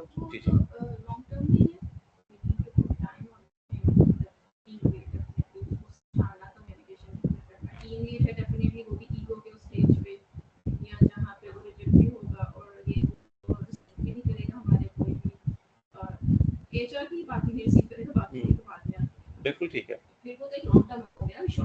बिल्कुल सही है, बिल्कुल सही है, आप बिल्कुल सही कह रही हैं। आपका लॉन्ग टर्म सोल्यूशन वो होगा, शॉर्ट टर्म सोल्यूशन क्या होगा? ज़्यादातर हम जब काउंसलिंग करते हैं ना, सोल्यूशंस जो होते हैं, हमारी एक टेक्निक होती है, वो टेक्निक ये होती है, हम कभी भी लोगों को वो एडवाइस नहीं करते, हम लोगों के सॉल्यूशंस लोगों से ही निकलवाते हैं और फिर उसको फर्दर स्ट्रक्चर और ऑर्गेनाइज करते हैं। मिसाल के तौर पे एक शख्स आता है मेरे पास, वो कहता है कि यार मुझे अपनी टीम लीड से ये प्रॉब्लम है और मैं इस तरीके से काम नहीं कर सकता। मैं कहता हूँ अच्छा, तो आप ये कह रहे हैं कि आपका जो है वो टीम लीड है, वो थोड़ी बदतमीजी करता है या वो व्हाटएवर जो भी करता है, और इसकी वजह से आप जो है वो उसके साथ नहीं काम कर पा रहे हैं, आपको इश्यू होता है। जी मैं ये कह रहा हूँ। तो अच्छा मुझे बताएं कि अभी तो वो आपका टीम लीड है, आप कहीं किसी कंपनी में स्विच नहीं कर सकते, आप मुझे बताएं इसको किस तरीके से इसका सोल्यूशन लेकर आए। अब वो 4-5 सॉल्यूशंस अपने पास से आपको दे देंगे, उसमें से जो आपको जो अप्रोप्रिएट लग रहा है अपने एक्सपीरियंस के लिहाज से और अपनी ऑर्गेनाइजेशन की वैल्यूज के हिसाब से, उसमें से उसकी ऑप्शंस में से एक ऑप्शन पकड़ेंगे और फिर आप उसको प्रेजेंट करेंगे। उसकी रीज़न क्या है? उसकी रीज़न ये है कि लेट्स से कि अगर आप मेरे पास आ रही हैं और मैं आपको 6 ऑप्शंस देता हूँ, मिसाल के तौर पे आप आती ही मेरे पास, आप कह रही हैं कि मुझे जो ना स्ट्रेस मैनेजमेंट बहुत ज़्यादा है। मैं कहता हूँ आपको स्ट्रेस है ना, आप ऐसा करेंगे, आप जो है वो गाने सुना करें। अब गाना सुनना may be it may work for you, लेकिन आपने उसको स्ट्रेट आउट रिजेक्ट कर देना। क्यों? It my not work for you, it's not your personality, right? Similarly जब एक बंदा एक प्रॉब्लम लेकर आ रहा है, तो उसके जो सोल्यूशंस है ना, वो पहले उसी की जुबानी सुनेंगे, वो मल्टीपल आइडियाज देगा, उसके आइडियाज में से सोल्यूशन निकालेंगे, क्योंकि वो उसको एक्सेप्ट भी करेगा और उसको अप्लाई भी कर सकता है। या बिल्कुल ऐसे ही, एग्जैक्टली। तो जिस तरह के आपने बिल्कुल स्टार्ट में बताया ना कि अगर आपको कोई शख्स एक बात बताता है और आप बताते हैं कि पास्ट एक्सपीरियंस आपके क्या रहे, यूजुअली हम दोस्तों यारों में जब बैठे होते हैं तो हम ऐसे ही करते हैं कि अच्छा यार मेरे साथ भी ऐसा हुआ और मैंने इसका इस तरीके से सोल्यूशन किया। प्रोफेशनल एनवायरनमेंट में this is not recommended. Why? क्योंकि अगेन आपके ऊपर जो चीज़ें वर्क की हैं वो उसके ऊपर वर्क नहीं करेंगी, there is a very high chance.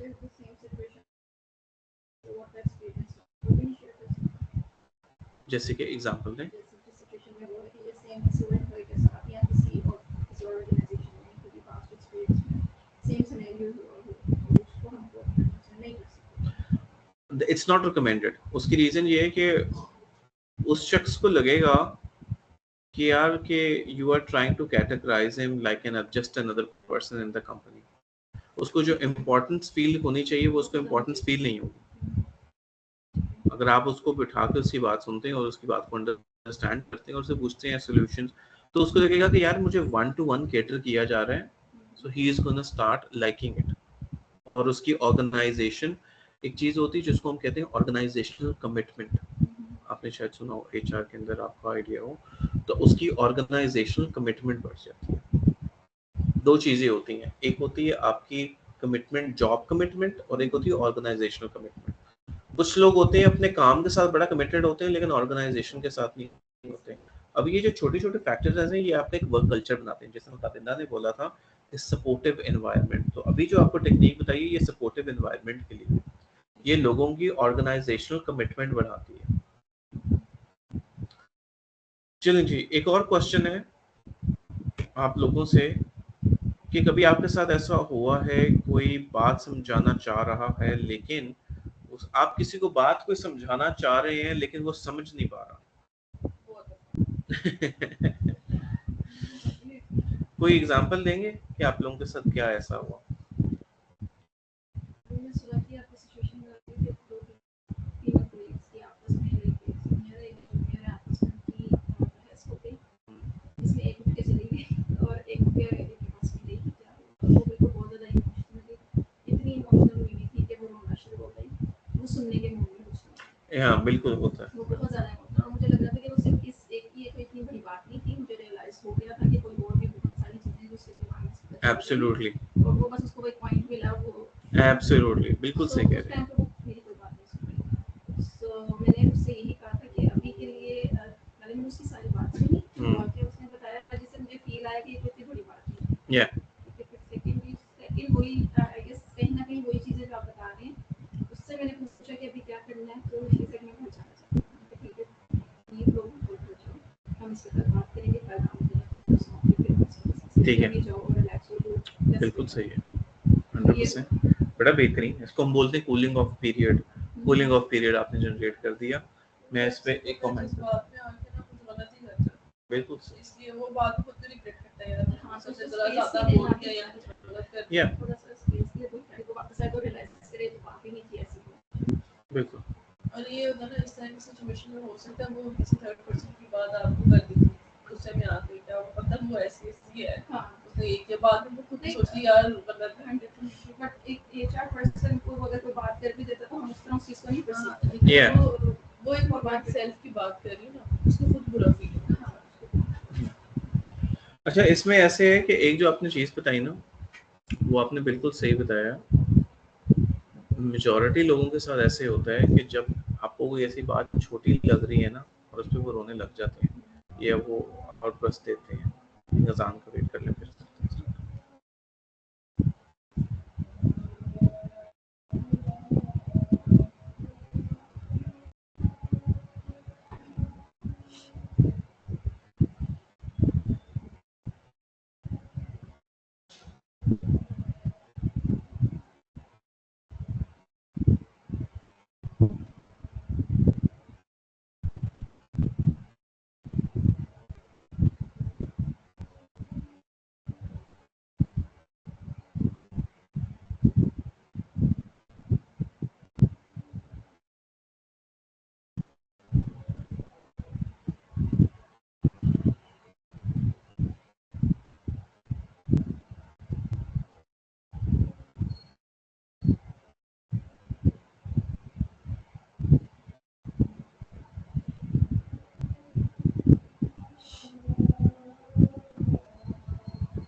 अच्छा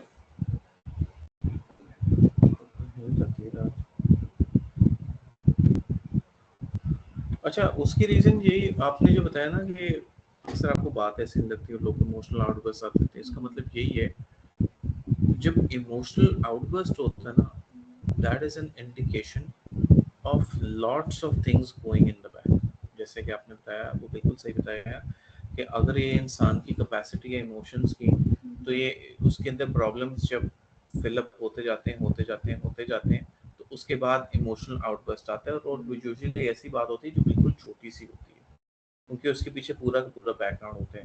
इस तरह के हम लोगों को सजेस्ट करते हैं कि इमोशंस को रेगुलरली रेगुलेट किया करें, कोई ऐसी एक्सरसाइज किया करें या कोई ऐसी अपनी लाइफस्टाइल के अंदर चेंजेस लेकर आएं कि आप इमोशंस डेली बेसिस पे रेगुलेट कर रहे हैं। सर्टन एक्टिविटीज होती हैं साइकोलॉजिकल पर्सपेक्टिव से बता रहा हूँ। मिसाल के तौर पे कुछ लोग एक्सरसाइज प्रेफर करते हैं, कुछ लोग बुक रीडिंग प्रेफर करते हैं, कुछ लोग म्यूजिक सुनना प्रेफर करते हैं, कुछ लोग नेटफ्लिक्स देना प्रेफर करते हैं। जो कुछ भी कर रहे हैं उससे अपने इमोशंस को रेगुलेट करते हैं। उनके इमोशंस जब एक्सप्रेस होते हैं ना, मिसाल के तौर पे अगर एक शख्स है, उसकी ये इमोशंस की बॉटल इतनी फिल होगी है, अगर वो इमोशन एक्सप्रेस करेगा ना, कुछ लोग लिख के करते हैं, कुछ लोग बात करके करते हैं, व्हाटएवर, तो वो इमोशंस की बॉटल खाली हो जाती है। अब जब वो इमोशन रेगुलेशन नहीं करते तो वो भरती जाती और फिर इमोशनल आउटबर्स्ट आता है। आप कोई ऐसा कोई किस्सा शेयर करना चाह रही हैं कि जिसमें आप किसी को कोई बात समझाना चाह रही हैं और वो बात समझ नहीं पा रहे? Mostly with the team members, because मुझे कुछ चीज़ें assign होती थी, जैसे हमारे पास Jira board होता था जहाँ पे सारे projects के rules होते थे और वो आपने देखने होते थे। उसमें हम लिखते थे user stories और उसके story points होते थे जो developer देता था कि story point मतलब इतने estimated time में ना मुझे tasks करने हैं। अब it was a job for me to make them sit, do the meeting और वो story points। अब वो मैं उनको क्या समझा रही थी कि ये हमने एक प्रोसेस है कि this is something that we and CEO we are working together on it, और हमने ये चीज़ करनी है। क्यों? क्योंकि मैंने उनको रिपोर्ट करना है इस पर। If they won't see the story boards here, they gonna call me obviously. They're gonna say you were not working. और वो चीज़ उनको समझाना चाह रही हूँ, वो समझ ना रही। उनको ऐसा लगा जैसे उनको माइक्रो मैनेज करना है, but it's not micro management, it's my task basically. जिस तरह उनके टास्क डेवलपमेंट के, ये मेरा टास्क था ये चीज़ मैनेज। अस्सलाम वालेकुम सर। तो कुछ ऐसी चीज़ें जो समझाना चाह रहे हैं उसको समझ नहीं पा रहे। और ये एक थोड़ा वर्क साइड से आ गया। दूसरा ये कि आपके घर में भी अक्सर वुमन ऐसे मसले चलते हैं, खास अपने पेरेंट्स के साथ, जो उनको आपको समझाना चाह रहे हो उनको समझ नहीं पा रहे। तो why? Because they stuck at one point. School पे नहीं निकली मैं पेरेंट्स के साथ समझा सकती लाइक एक पॉइंट जब नई ऊपर आई थी तो पेमेंट उनको तो समझाना पेरेंट बहुत तो ज्यादा ज्यादा मुश्किल काम नहीं होता। तो सोच रहा हूँ तो बीवी को समझा नहीं। चले। अब हम उस फील्ड में भी आए नहीं है। Very nice. बीवी अपनी पसंद की ले आनी थी ना। अभी पसंद नहीं वो सही कह रहे हैं। ओके ठीक है। बीवी बनने के बाद वो नहीं सुनती। ये ग्लोबल एक प्रॉब्लम है। नहीं, मैं आपको वो टेक्निक बताता हूँ, उससे बीवी जो है वो समझ जाएगी। वो साइकोलॉजिस्ट है, he can do it। सभी बोलो प्लीज, अगर आप समझा दें तो मैं I will be grateful. Sir देखिए, इसमें ना जिस तरह के आपने किस्सा शेयर किया है, आपका कोई किस्सा है तो आप भी बता दीजिए कि कोई ऐसा कोई वाकया आपके साथ आया हुआ हो जिसमें आप किसी को बात समझाना चाह रहे हैं वो समझ नहीं पा रहा। पहले मैं कैसे करता हूँ उनकी प्रॉपर्टी मैंने ले ली, ट्रांजेक्शन बनाई, मेरा शोरूम बना हुआ था अपनी गाड़ियों का, सारा कुछ बना के सारा कुछ मैंने किया। उसका बेटा एक्साइटेड था, उससे अभी सारी मेरी बात टोटल ब्रांड आ रहा है ये पॉइंट प्लीज अभी को आपस में बता दें। अब प्रॉब्लम क्या थी, एक्सेस था मिशन रोड पे आने के लिए। तो मुझसे कह रहे थे मुझे 10 फुट जगह दे दे, मैं जगह बैटरी लगा दूंगी, गाड़ियां इधर से एक तरफ से इन होंगी, आउट कर दूंगा, इजी हो जाएगा दोनों रोड्स के ऊपर। उनको मैंने आधे घंटे में प्लीज वो गुटखा खा लीजिए, और उन्होंने आधा घंटा सुनने के बाद मुझे नो मेरा दिल करे मैं टक्करे मारूं उससे। पहले तो मैं शॉप में मैंने अच्छा दिन में बेटे ने मुझे भाई को प्लीज दोबारा एक्सप्लेन। मैंने फिर समराइज किया, 10-15 मिनट में देखिए कि वो गाड़ी सारा ठीक है, इसमें आपको भी लॉस है, हमें भी लॉस है, और आप लोगों का बेनिफिट है, आप लोगों की प्रॉपर्टी पे हम इन्वेस्टमेंट कर रहे हैं, तो आपको प्लाजा कमर्शियलाइज प्रॉपर्टी मैंने कमर्शियलाइजेशन की मैप देखा, बिल्डिंग मैप बनाऊंगा 10 साल के बाद ये बिल्डिंग आ सकती है, नो उन्होंने अपनी रीजन बयान नहीं की। हाँ, ये टफ वन है, काफी टफ है, क्योंकि इस अगर आपने किसी को कन्विंस करना है, इट्स रियली इंपॉर्टेंट कि आप अगले का माइंडसेट रीड कर सकें कि उसका क्या माइंड है। तो उसके अंदर जो माइंडसेट था, ये भी प्रॉब्लम मैंने उनको वो भी अलाउ कर दिया।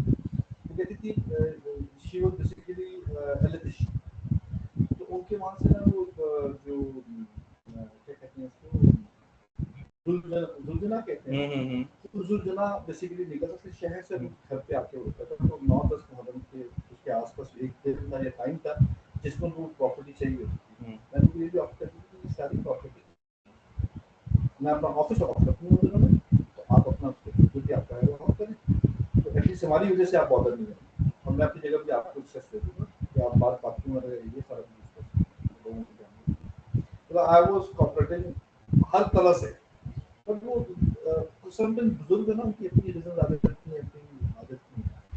बेटा समझता था, उसको ब्रांड का भी पता था, बाकी चीज़ों का पता था, बट वो अपनी सो बेसिकली बेटा आपसे रिलेट कर पाया, जो मदर थी वो रिलेट नहीं कर पाई वो आपसे। रिलेट नहीं करता। सही है, बिल्कुल सही है। इस वजह से इट्स रियली इंपॉर्टेंट कि जब भी आपने किसी को कन्विंस करना है, आप अपनी ऑडियंस को बिल्कुल अंडरस्टैंड करें, और ऑडियंस को देख के आपकी वर्डिंग चेंज होनी चाहिए, आपकी लहजा चेंज होना चाहिए, आपकी ज़ुबान चेंज होना चाहिए, क्योंकि इट्स रियली इंपॉर्टेंट। पहली चीज़ यही है, आपको पता है सेल्स के अंदर सबसे पहले यही है कि अगर आपसे अगला बंदा रिलेट नहीं कर पा रहा तो इट्स नॉट गोना वर्क। तो साइकोलॉजिकल पॉइंट ऑफ व्यू से ह्यूमंस के बिलीफ जो है वो 3 कैटेगरीज के अंदर हम डिवाइड कर सकते हैं। अगर आप सबसे पहली चीज़ ये है कि आपने जिस इंसान को कन्विंस करना है, आपने अंडरस्टैंड करना है कि वो कौन से माइंडसेट के अंदर है। माइंडसेट किस तरह के, 3 टाइप के माइंडसेट्स हैं।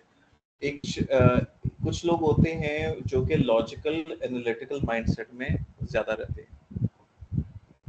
कुछ लोग होते हैं रिलीजियस स्पिरिचुअल माइंडसेट में ज़्यादा रहते हैं, और कुछ लोग होते हैं कल्चरल और सोसाइटल माइंडसेट में ज़्यादा रहते हैं। हम सब के अंदर ना तीनों माइंडसेट हैं, लेकिन एक टाइम पे एक एक्टिवेटेड होता है। मिसाल के तौर पे अगर आप इधर इस सेशन में बैठे हैं तो इस वक्त आप ज़्यादातर लॉजिकल माइंडसेट में, राइट। लेकिन आप जब भी अपनी ज़िंदगी के डिसीजंस कोई ना कोई लेते हैं ना, या तो आप लॉजिकली लेते हैं या तो स्पिरिचुअली लेते हैं। जिस तरह आपने खातून की बात बताई, वो रिलीजियसली शायद उसने फैसले ले रही, उस टाइम रिलीजियस चीज़ों को, पर्सपेक्टिव को ज़्यादा वजन दे रही थी। नहीं, वो शायद she didn't like me. Yeah. Maybe जब ब्रांड या उसका एक होता ना, तो उनके पास पूरी सो लॉजिकली आपको लगता है उनका डिसीजन लॉजिकल था या अपना रिलीजियस था? उनका शायद पर्सनल लाइकिंग इस टाइप की लॉजिकली हो गया, लॉजिकल हो गया, ठीक है। और तीसरा है आपका कल्चर। अब ऑर्गेनाइजेशन के अंदर, ऑर्गेनाइजेशन पर्सपेक्टिव से हम कैसे इसको आइडेंटिफाई करते हैं। लॉजिकल जो लोग होते हैं वो क्वेश्चंस बड़ी करते हैं, हर चीज़ को पूछते हैं, भाई ये क्यों करना है, कैसे करना है, किस तरीके से करना है, हम ये क्यों कर रहे हैं, हम ये अप्रोच क्यों नहीं करते। इस तरह के लोग ज़्यादा लॉजिकल माइंडसेट में होते हैं, ठीक है। फिर आ जाते हैं स्पिरिचुअल और रिलीजियस लोग। इनका ज़्यादा का ज़्यादा ताल्लुक होता है they are more inclined towards religion, और इनकी आप गुफ्तगू से अंदाज़ा लगा लेते हैं, पेरेंट्स से अंदाज़ा लगा लेते हैं कि यार इनकी लाइफ के जो डिसीजंस है उसमें रिलीजन का कितना बड़ा हाथ है। और लास्ट आ जाता है कल्चर कॉन्टेक्स्ट के अंदर इस तरह के लोग ऑर्गेनाइजेशन के अंदर जो ना ये ज़्यादा प्रेफर करते हैं कि यार हमारे सीनियर या कॉलीग्स इसके बारे में क्या सोचेंगे, कैसा सोचेंगे या क्या करेंगे, इनके ऊपर अपने डिसीजंस बेस करते हैं। अब आ जाते हैं कि कल्चरल सोसाइटी जी, इसके अंदर पीपल मैनेजमेंट नहीं आ जाती, managing your boss, managing your colleagues, इस सोच के अकॉर्डिंगली आप जो अच्छी लग रही है काम को आपने बात कर दी, जो बुरी लग रही है क्रिटिसाइज करने के लिए उसको आप थोड़ा सा कम कर देते। सो मैं ये इस पर्सपेक्टिव से बता रहा हूँ कि अगर आप किसी को कन्विंस करना चाह रहे हैं,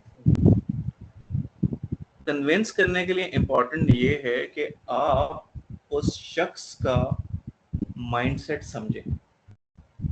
अगर आप एक शख्स का माइंडसेट नहीं समझ पा रहे तो आप उसको कभी कन्विंस कर ही नहीं पाएंगे। अब दोनों एक सिंक्रोनाइज नहीं करेंगे अगर आप उसके एग्जैक्टली अगर आप उसको अपने माइंड से समझाने की कोशिश करें तो वो भी कभी कन्विंस नहीं होगा। जिस तरह ताबिंदा ने एक एग्जांपल दी थी कि तबिंदा के पास एक काम है और उसने कुछ लोगों को कन्विंस करने का काम करे। अब तबिंदा जो है उनको अपने माइंड से समझा रही है कि this is what you need to do and this is how it should be done, उसके पीछे ये रीजन है, लेकिन वो लोग कन्विंस नहीं हो रहे। उसकी रीजन ये है क्योंकि लोगों को मैं उनके माइंड के हिसाब से वो समझा नहीं रही, उस लेवल पे आगे उनके पर्सपेक्टिव से नहीं समझा रहे ना, उनके पर्सपेक्टिव से नहीं, क्योंकि लोगों को आप तब कन्विंस करेंगे कि जब आप उनको उनके पर्सपेक्टिव से समझाएंगे।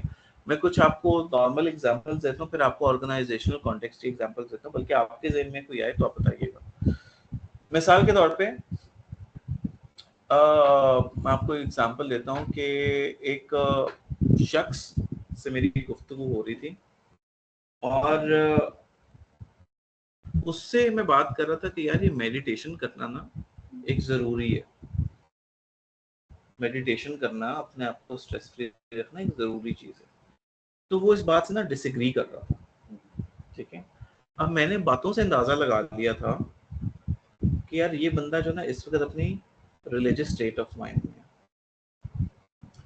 तो मैंने उसको एग्जांपल दी कि यार जो हुजूर सल्लल्लाहु अलैहि वसल्लम थे वो भी तो गारे हिरा में जाते थे ना, वो भी मेडिटेशन की टाइप ही थी। And when I give that person that example, उसने मुझे फर्दर क्वेश्चन नहीं किया क्योंकि उसकी जो नीड थी वो सेटिस्फाई होगी, क्योंकि मैंने उसको उसके माइंड से के हिसाब से, मैं मेडिटेशन शायद इस वजह से कर रहा हूँ क्योंकि साइंटिफिकली ये बहुत अच्छी चीज है, लेकिन उस बंदे को वो समझ नहीं आ रही। So actually the worst thing that you can do is कि अगर कोई रिलीजियस माइंडसेट का बंदा है और अगर आप उसको लॉजिकल एक्सप्लेनेशन देंगे तो आपके ख्याल से वर्क करेगा, उसमें इरिटेट होगा। सिमिलरली एक बंदा रिलीजियस है, उसको आप साइंटिफिक चीजें बता रहे हैं, इस वजह से कन्विंस नहीं होते क्योंकि आप उनके पर्सपेक्टिव से चीज नहीं समझ रहे।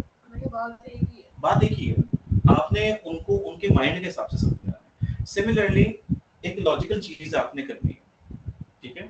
अगर मिसाल के तौर पे कि हम एक मैं आपको एक इसकी एक एग्जांपल देता हूँ। वो एग्जांपल ये है कि मेरी एक वो कज़न है छोटी, और वो मैं चाय पी रहा था इस तरह, वो ना मेरे बेड वो सोफे पे ना जंप कर रही थी। अब मैंने कहा यार ये कपड़े शपड़े पहने हुए हैं, हमें गरम गरम चाय ना गिर जाए। तो मैंने उसको बुलाया, मैंने कहा इधर आओ। मैंने बोला कि यार आपने इतना प्यारा ड्रेस पहना हुआ, आप बिल्कुल प्रिंसेस लग रही हो, लेकिन आप जंप करोगे ना तो अगर चाय गिरेगी तो फिर आपके कपड़े खराब हो जाएंगे, फिर आप प्रिंसेस नहीं लगोगे। आपके ख्याल से उसका क्या रिएक्शन होगा? प्रिंसेस बन के बैठी होगी। हाँ, वो प्रिंसेस बन के बैठ गई, वो चुप हो, उसने जंप ही नहीं किया। राधा दिन मैं उसको कहता कि यार जंप ना करो, तो उसका रिएक्शन नहीं होना था। क्यों? क्योंकि वो मैं अपने माइंड से बात कर रहा हूँ। मैंने जब उसके माइंड से उसको बात समझाई तो उसको एकदम समझ आ गई, एक लम्हे में। एग्जैक्टली। तो जब हमने जब लोगों को कन्विंस करना है तो पहले तो आइडेंटिफाई करना है कि भाई ये कौन सा माइंडसेट है। मिसाल के तौर पे कुछ ऑर्गेनाइजेशन में कुछ एग्जांपल्स हैं इसी ऑफिस के अंदर, मैं सबकी बात नहीं करूंगा, मैं कुछ की बात करता हूँ कि जिनकी कॉन्फिडेंशियलिटी में ब्रीच कर सकता हूँ। अब आप मोहम्मद उमर से बात करेंगे ना तो वो हमेशा लॉजिकल एनालिटिकल माइंडसेट में होते हैं। उनको इधर उधर की जितनी मर्जी बात देते हैं, जब तक आप उनको एनालिटिकली लॉजिकली कोई बात प्रूफ नहीं ना करते वो नहीं होना। तो ये तो वेस्ट ऑफ टाइम है अगर आप कोई कल्चर सोसाइटल वाली बात करो। ऐसे ही आपके पास कोई एम्प्लॉय आता है, आपको लगता है वो कल्चर है, अगर आपने उसको कन्विंस करना है तो कहो कि यार यार ये काम करना पड़ेगा, वो जो है हमने उमर साहब को रिपोर्ट भेजनी है, तो वो अगर नहीं करेंगे तो उनको रिपोर्ट जाएगी, तो फिर वो शायद आपसे मीटिंग करें 1 to 1। अब मेरा पर्सपेक्टिव अंडरस्टैंड कर रहे हैं आप? कल्चर सोसाइटल के अंदर लोगों की मोटिवेशन होती है कि यार मेरा जो कॉलीग्स है ना मेरे बारे में कुछ गलत ना सोचे, सोशल प्रेशर में रहते हैं ये लोग। तो वो सिर्फ इस वजह से काम, अगर आप उनको ये कहेंगे ना मिसाल के तौर पे कि यार आपने मीटिंग अटेंड करनी है, let's take example people who have missed the meeting today, ठीक है, अगर आपको लगता है कि वो लॉजिकल माइंडसेट में है, तो आप उनको बताएंगे कि यार ये मीटिंग से क्या होगा, आपने आगे जो आपकी एंटरप्रेन्योरियल जर्नी है उसमें आपको हेल्प होगी, आपने लोगों से डील करना है, आपने अपनी क्वालिटीज बिल्ड करनी है, आपने अपने आप को भी मैच्योर करना है एज अ लीडर। और आप उसको सर्टन में कुछ एग्जांपल्स दूंगा, दे कैन बी कन्विंस्ड। एक बंदा है कि जो कह रहा है कि यार मेरा काम तो चल रहा है, मुझे पैसे शैसे आ रहे हैं, हाँ मेरा मोहम्मद उमर के साथ बड़ा अच्छा रिलेशन है, बस वो मेरे बारे में कुछ गलत ना सोचे। आप उसको कहेंगे कि यार ये अगर नहीं होगा तो वो मोहम्मद उमर साहब के पास रिपोर्ट जानी है, तो वो may be they will ask you, he will ask you कि आपने अटेंड क्यों नहीं किया। अगर आपने इसी चीज को स्पिरिचुअल या रिलीजियस में लेके जाना है, तो आप कह सकते हैं कि यार हर इंसान को बेहतरी की ट्राई करनी चाहिए, हर इंसान को एक अच्छा इंसान बनने की कोशिश करनी चाहिए, यही हमारा रिलीजन सिखाता है। एक बात को मैं 3 एंगल से कह रहा हूँ, अगले बंदे को देखना है कि वो कौन से एंगल में है, और उसको उसके एंगल से समझाऊंगा तो उसको समझ आ जाएगी। अगर ऐसा हो रहा है कि एक बंदा रिलीजियस है और आप उसको बात समझा रहे हैं, उसको फिर भी रिलीजियस में समझ नहीं आ रही, तो ये इंडिकेशन है कि आपको बेहतर ट्राई करने की कोशिश, you have to try hard, आपकी टेक्निक को बेहतर होने की जरूरत है। इस पे कोई क्वेश्चन है, कोई कमेंट करना चाहते हैं कुछ? जी प्लीज। सेल्स में मार्केट में तो वो ये तीनों बकेट के अंदर करते हैं। हाँ बिल्कुल ऐसे ही है। क्लाइंट के सामने बैठता है, तो जब तक जाता है, जिसे का खाना पीना हो रहा होता है वो उठा के बना देता है, जब वापस आता है थर्ड के ऊपर आके वो प्रेशर में आ जाता है, क्योंकि दफ्तर में अगर मुझे टारगेट वर्क ही नहीं हुआ तो वो ऑफिस के अंदर इन हाउस कंट्रोल में रहता है, लेकिन क्लाइंट के सामने वो ओपन होता है, जिसे का उसको बिल्कुल नजर आता है, वो Exactly. आपने किसी को चीज बेचनी है, कोई कंपेटिटर है, उससे कोई यार ये आपके कंपेटिटर ने भी खरीद ली है, अगर आपको वो बंदा वैसा लग रहा है तो वो इसी चीज में आके वो खरीद लेता है कि यार ये कंपेटिटर्स ने खरीद लिया है। कुछ लोग ऐसे होते हैं, जिस तरह अचीवमेंट वाली बात की है कि यार आप ये सर्विसेज लेंगे तो आपकी कंपनी को ये फायदा है, और हम आपको इस चीज पे प्राइसेस पे दे देंगे, और ये कोई भी मार्केट में इस तरह की चीज ऑफर नहीं कर रहा। वो लॉजिकली पूछेंगे आपसे, 2-3 मीटिंग्स करेंगे, आप उनको ग्राफ्स वगैरह शो करेंगे।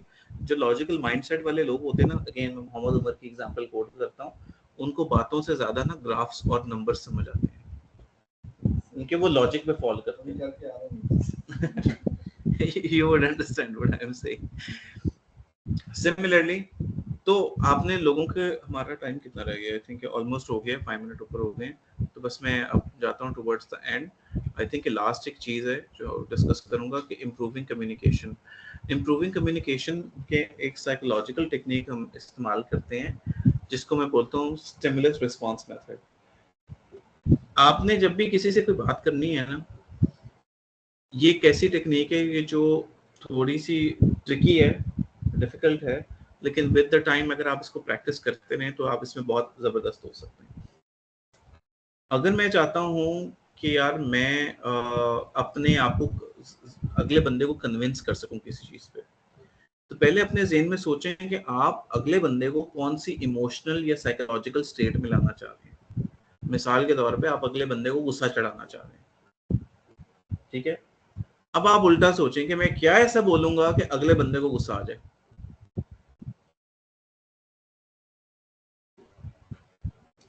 उसके लिए आपको अगले बंदे के जानना भी जरूरी है।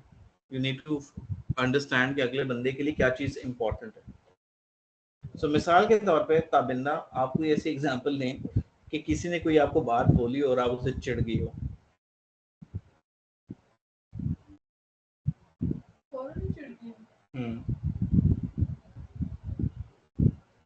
मैं कोई और भी शेयर कर सकता हूँ।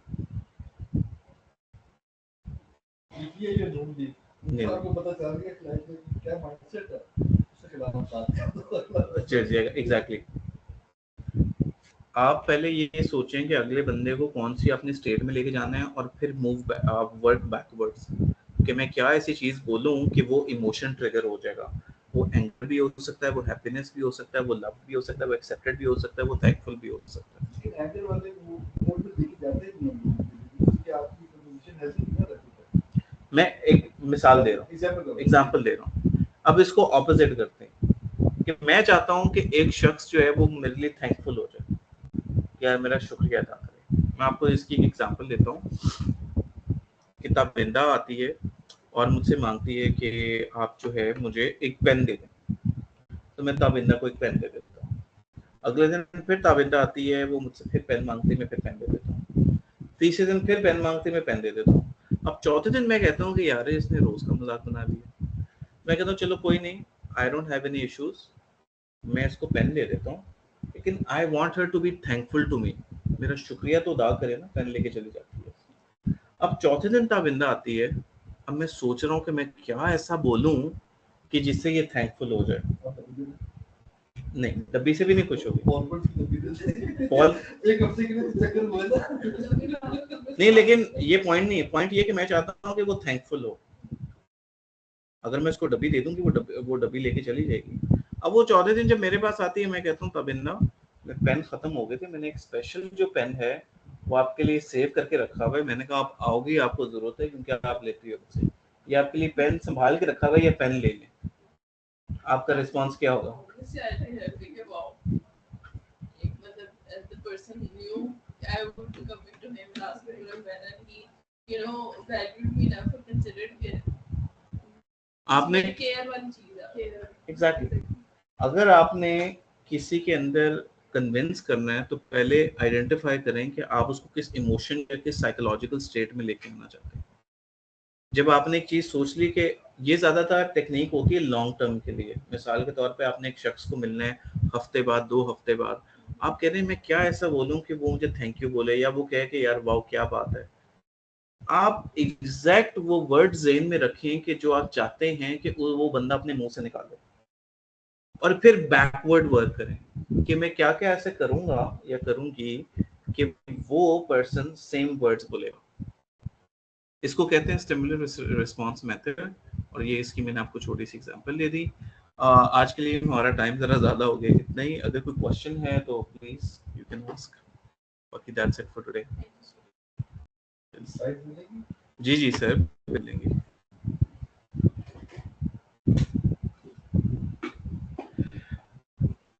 आई होप कि आज हमने 3-4 टेक्निक्स पे काम किया। आज मैं काफी ज्यादा आई थिंक इसमें से अगर आप 1-2 टेक्निक्स भी उसको अपनी प्रैक्टिस के अंदर इंक्लूड कर लें तो it will be effective. And ये डिफरेंट टेक्निक्स इस वजह से इम्पोर्टेंट है क्योंकि आप किस बंदे के साथ काम कर रहे हैं, किस बंदे को कन्विंस कर रहे हैं, इट्स रियली इम्पोर्टेंट। अब जिस तरह उन्होंने जब कन्विंस करना है ना, लेट्स से कि उनके पास अगर वर्कर्स हैं या लेबरर्स आपने कन्विंस करना है, तो उसके लिए डिफरेंट टेक्निक्स लगेंगी। अगर वो आपके ख्याल से अगर आप अपने जो लेबरर्स हैं उनके साथ ज़्यादा सपोर्टिव और फ्रेंडली और एम्पैथेटिक हो जाएं, आपके ख्याल से वो काम करेंगे? तो लेबरर्स के साथ आपको ज़्यादा अथॉरिटेटिव रहना पड़ता है ताकि वो काम करें, क्योंकि वो अथॉरिटेटिव में भी जो 2 दिन का काम होता है वो 4 दिन पे चला जाता है। तो फिर उसका उनको माइंडसेट के हिसाब से समझाना है। जिस तरह आपका मॉडल था वो बड़ा ज़बरदस्त मॉडल है कि भाई तुम्हारा सोसाइटी में पोस्टर बांटते हैं, काम आएगा तो तुम देख लो। अब आपने उनके माइंड के हिसाब से बात की है, it will motivate and yes इसलिए आपको वो एक्स्ट्रा मार्क्स दे भी होगा, क्योंकि अगर पैसे आ रहे हैं सब कुछ लॉन्ग टर्म थिंग होगी ना, एम्प्लॉय के साथ हमारा लॉन्ग टर्म रिलेशन होता है, लॉन्ग टर्म इस तरह की स्ट्रेटजी समझ कर लाइक कर सकते हैं। बट व्हाट अबाउट जैसे हम सेल्स के पर्सपेक्टिव से बात करें, और फर्स्ट टाइम मीटिंग है, सो हमें क्या उसका होमवर्क लेके जाना पड़ेगा, उसकी पर्सनालिटी के बारे में ताकि हम पूरी तरह अलाइन कर सकें। हमसे मिले भी नहीं है पहले। देखिए सेल्स के अंदर जो सबसे पहले बात उन्होंने बताया ना, सेल्स के अंदर आपको अगले बंदे के साथ रिलेट करना बड़ा इम्पोर्टेंट है। जी जी, ऑन स्पॉट, एब्सोल्युटली। डिपेंड करता है आप सेल्स भी किस टाइप की, आप टेली सेल्स की बात करेंगे या फेस टू फेस सेल्स की बात कर रही हैं, आपके पास कितना मार्जिन बात करने का।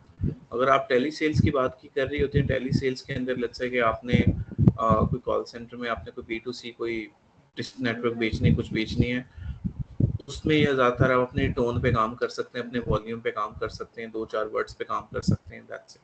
क्योंकि वो आपकी पिच सेम रहनी है, आपको तुक्का लग गया तो लग गया। जब बिजनेस टू बिजनेस की बात करें या ऐसे है कि जिस तरह अभी इन्होंने बताया था कि आपने किसी को प्रेजेंटेशन देनी है, कुछ देनी है, इट्स रियली इंपॉर्टेंट कि अगला बंदा आपको पसंद करे। वो अगला बंदा पसंद तब करेगा जब उसके इंटरेस्ट और आपके इंटरेस्ट मैच हो रहे हैं। इसकी एक बड़ी एक इसकी छोटी सी टेक्निक ये होती है कि जब भी आप प्रेजेंटेशन दे रहे हैं, लेट्स से कि मुझे लेट्स से पता लग गया कि आपको जो है वो फुटबॉल बहुत पसंद है, तो मैं फुटबॉल का टॉपिक हमें छेड़ दूंगा।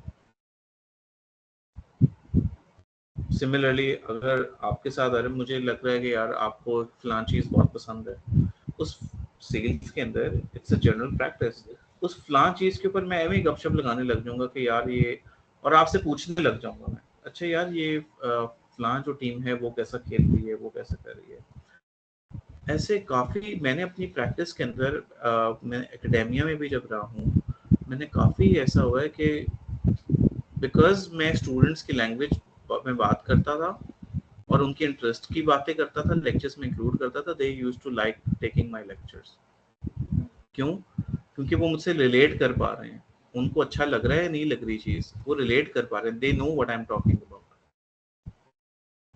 तो sales, coming back to the sales perspective, कि अगर आपके पास टाइम है तो आप एक म्यूचुअल चीज देखें कि जो आप में और उसके अंदर कॉमन है, और आप उस म्यूचुअल चीज को लेके चलें। उससे क्या फायदा होगा, बेशक आप सेल ना कर पाए, आप एक रिलेशनशिप डेवलप कर लेंगे। इसके लिए तो क्वेश्चन में भी मान सकते हैं डिफरेंट पार्टनर या डिफरेंट टीम्स के लिए सेल वाले ज़्यादा कॉन्फिडेंट होते हैं और ज़्यादा फ्रंट होते हैं ओपन जी उनकी बात कर रहे हैं सेल करूँगी। जब आप उनके साथ इंटरव्यू में आते हैं तो वो शुरू में तो रिजल्ट होते हैं और थोड़ा इंटरव्यू के तो डिपेंड ऑन यू कि आप कैसे खोलते हैं उनको, जिस तरह आप उनके साथ एक कंफर्ट लेवल डेवलप करके तो आप इंटरव्यू इन्फॉर्मेशन देते हैं। आपने एक लास्ट टाइम शेयर किया था जी जो फॉर्म था डिफरेंट टेक्निक, जी बिल्कुल। उस तरह का अगर एक फॉर्म बना हो जिसके अंदर डिफरेंट किस्म की जेनेरिक क्वेश्चन आपने पूछे हो, हर बंदा हर क्वेश्चन एक डिफरेंट ट्रेड इंसान पे एक्सप्लेन करता है, उससे आपको एटलीस्ट बंदे को जज करने में हेल्प मिल सकती है कि ये बंदा किस हद तक पोटेंशियल है, इसमें हमारे लिए लॉन्ग टर्म में कितना यूजफुल है, और क्लाइंट के सामने उसको उठाया जा सकता है कि उठाया जा सकता है। तो उसमें लोगों की लॉयल्टी भी पता चल जाती है, लोगों की क्रिएटिविटी पता चल जाती है, लोगों का पोटेंशियल क्या है, इनिशिएटिव कितने लेने वाले हैं, कॉन्फिडेंट कितने हैं, और उनकी वीकनेसेस क्या है। You can design a interview form like that, और वो आप सेल्स वालों के लिए वो यूज हो जाएगा, टेक्निकल वालों के लिए उसमें टेक्निकल क्वेश्चंस आ जाएंगे डिफरेंट बैकग्राउंड से रिलेटेड, एडमिन एचआर फाइनेंस के लिए डिफरेंट उनकी रिक्वायरमेंट उसमें आ जाएंगे। कुछ ट्रेड कॉमन रहेंगे सर में, जिसमें इनिशिएटिव, एबिलिटी, लॉयल्टी, ये तीन चीजें आप देखोगी, और वीकनेसेस ये सब की कॉमन रहेंगी। और एक ट्रेड आएगा वो आएगा टेक्निकल नॉलेज और बाकी कितने एम्बिशियस है, किस लेवल तक जाना चाहते हैं, सारा कुछ अगर आप डिजाइन कर लेती हो तो आपकी जिंदगी बहुत आसान। आई थिंक ये बिल्कुल, ये बेसिकली कंबाइन अगर आप एचआर को साइकोलॉजिकल पर्सपेक्टिव से साइन कर लें, मैंने नहीं यहाँ पे देखा कि काफी लोग यहाँ पे चीज कर रहे हैं, और जो लोग कर रहे हैं आज में से भी कम वो बहुत बुरा कर रहे हैं। मैंने जिन एचआर प्रैक्टिसेस को देखे जो साइकोलॉजिकल टेस्ट इन्वॉल्व करते हैं, वो बहुत बुरा प्रैक्टिसेस करते हैं, बहुत बेसिक साइकोलॉजिकल असेसमेंट करते हैं जिनका कोई फायदा नहीं होता। ज़्यादातर इस तरह की जो क्वेश्चनियर्स की वो बात कर रहे हैं, क्वेश्चनियर्स में क्या होता है कि क्वेश्चनियर्स के अंदर सबसे बड़ी एक प्रॉब्लम ये होती है कि क्वेश्चनियर्स में आप कुछ भी लिख सकते हैं। अगर एक सेल्स की जॉब के लिए आ रहा है, तो अगर आप एक उसको क्वेश्चन है ना कि भाई I am confident in talking, वो कहेगा yes of course I am confident in talking. Questions होते हैं कि वो मैनिपुलेट कर लेते हैं, उसको पता होता है कि एब्सोल्युटली यहाँ से मैनिपुलेट कर सकते हैं उसको। उसमें क्या होता है कि हम इस तरह की चीज़ें सबकॉन्शियसली मेजर करने की कोशिश करते हैं। आज मैंने जिस तरह आपको 2 सवाल बताए थे, एक सवाल ये था कि आप कोई अपना ऐसा, अब वैसे एक प्रैक्टिस करते हैं, आप दोनों को मैंने एक चीज़ बताई थी, अब वैसे आपसे ये सवाल पूछते हैं, अब आपने बताना है कि इनके ये कौन से उसमें फॉलो करते हैं, ठीक है। तो सवाल सर ये था, 2 सवाल थे। एक पहला सवाल ये था कि आपके कोई ऐसा वाकया शेयर करें आपकी प्रोफेशनल लाइफ में जो कि बहुत खुशगवार है और आप उससे प्राउड फील करते हैं।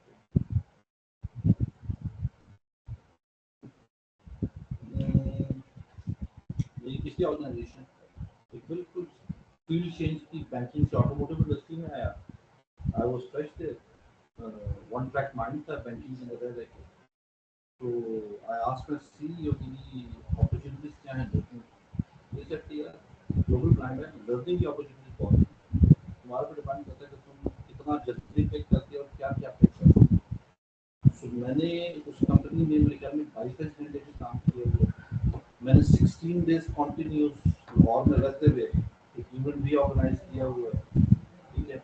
और ऐसे ऐसे इम्पॉसिबल वहाँ पे टास्क असाइन होते थे जो किए हुए हैं, कंप्लीट किए हुए हैं, जो कि शायद आम लाइफ में आप नहीं सोच सकते. लेकिन वहाँ पे क्योंकि एक मेंटल लेवल ये था कि नो इज क्राइम, तो nothing is impossible, you have to do it. तो हम तरीका निकाल भी लेते थे. मेरी टीम भी उसमें की थी अल्हम्दुलिल्लाह, they supported me a lot. और टीम पिक भी वही होती थी कि जो इम्पॉसिबल को पॉसिबल करने के शौक है, तो they support me a lot. और वो भी सेंस ऑफ अचीवमेंट. आपको क्या लगता है? हमने सुना वैसा पूरा need Edward need for achievement. Need for achievement. तो बेसिकली हम बता रहे थे कि इंसान जो है ना 3 तरीके से मोटिवेट होता है. या तो उनके अंदर सबकॉन्शियसली, या तो उनके अंदर नीड होती है एक साइकोलॉजिकल, जिस तरह फिजिकल नीड होती है इंसान की सोना खाना पीना, इस तरह साइकोलॉजिकल नीड्स होती है. एक नीड होती है नीड फॉर अचीवमेंट, कि इंसान की साइकोलॉजिकल दिमागी तौर पे ना वो कुछ अचीव करना चाहता है. दूसरी मोटिवेशन होती है नीड फॉर अफिलिएशन. उसके इर्द गिर्द जो लोग हैं उनके साथ अच्छा रिलेशनशिप डेवलप करना चाहता है, ऑर्गेनाइजेशन के अंदर नाम बनाना चाहता है, ऑर्गेनाइजेशन उसके लिए बहुत इंपॉर्टेंट है. और तीसरा होता है नीड टू पावर. लोगों की मोटिवेशन होती है कि हम जब काम करें ना, हम किसी अथॉरिटेटिव पोजीशन पे चले जाएं, हम सीईओ बन जाएं या हम जनरल मैनेजर बन जाएं, अपनी अपनी सोच से. ये चीज़ें इस वजह से इम्पोर्टेंट है जानना. हमने कन्विंस करने का एक और तरीका भी हमने डिस्कस किया था. वो ये है कि जब भी आपने किसी को कन्विंस करना है, आपको पता होना चाहिए वो बंदा किस चीज़ से मोटिवेट होता है. अब आप मोटिवेट होते हैं नीड फॉर अचीवमेंट से, नई चीज सीखने से. एग्जैक्टली. आपको आपने पर्सनल अचीवमेंट्स अपनी ज़्यादा बढ़ानी है. आप खुद अचीव करना चाहते हैं हाई एंड लाइफ, और सिर्फ आप उसी चीज़ से मोटिवेट. तो अगर काबिला आपको मोटिवेट करना चाहती है तो उसके ज़हन में यही होना चाहिए कि यार कि अगर आपको कन्विंस करना है तो आपको ये बताना चाहिए कि इसमें आप क्या फायदा है, आप क्या अचीव करेंगे आफ्टर दिस सेशन या आफ्टर दिस वर्कशॉप या आफ्टर दिस मीटिंग. आपके अंदर क्या इम्प्रूवमेंट आएगी. उस अचीवमेंट से आप मोटिवेट होके कन्विंस हो सकते हैं, वरना नहीं. सिमिलरली जो लोग नीड टू पावर वाले होते हैं, अगर उनको कन्विंस करेंगे कि भाई अगर आप सेशन अटेंड करेंगे या प्लान अटेंड करेंगे आपके प्रमोशन के चांसेस ज़्यादा, तो वो उस चीज़ से कन्विंस होंगे. Similarly need to for affiliation वाले हैं कि यार अगर आप ये सेशन ज़्यादा अटेंड करेंगे तो ये कंपनी के अंदर जो है ना आपको सर्टिफिकेट मिलेगा, आपको एप्रिसिएशन मिलेगी, आप सीईओ के साथ बैठ के चाय पिएंगे, व्हाटएवर जो भी कंपनी की पॉलिसीज हैं. तो हर इंसान की डिफरेंट मोटिवेशंस होती हैं, वो उनको कन्विंस मोटिवेशन को देख के किया. जी चलें जी, thank you so much. Sorry आज ज़रा ज़्यादा मैंने टाइम ले लिया आप लोगों का. मेरी बात कोई मसला नहीं सर, थैंक यू. अच्छा, आप लोग कोई बना रहे हैं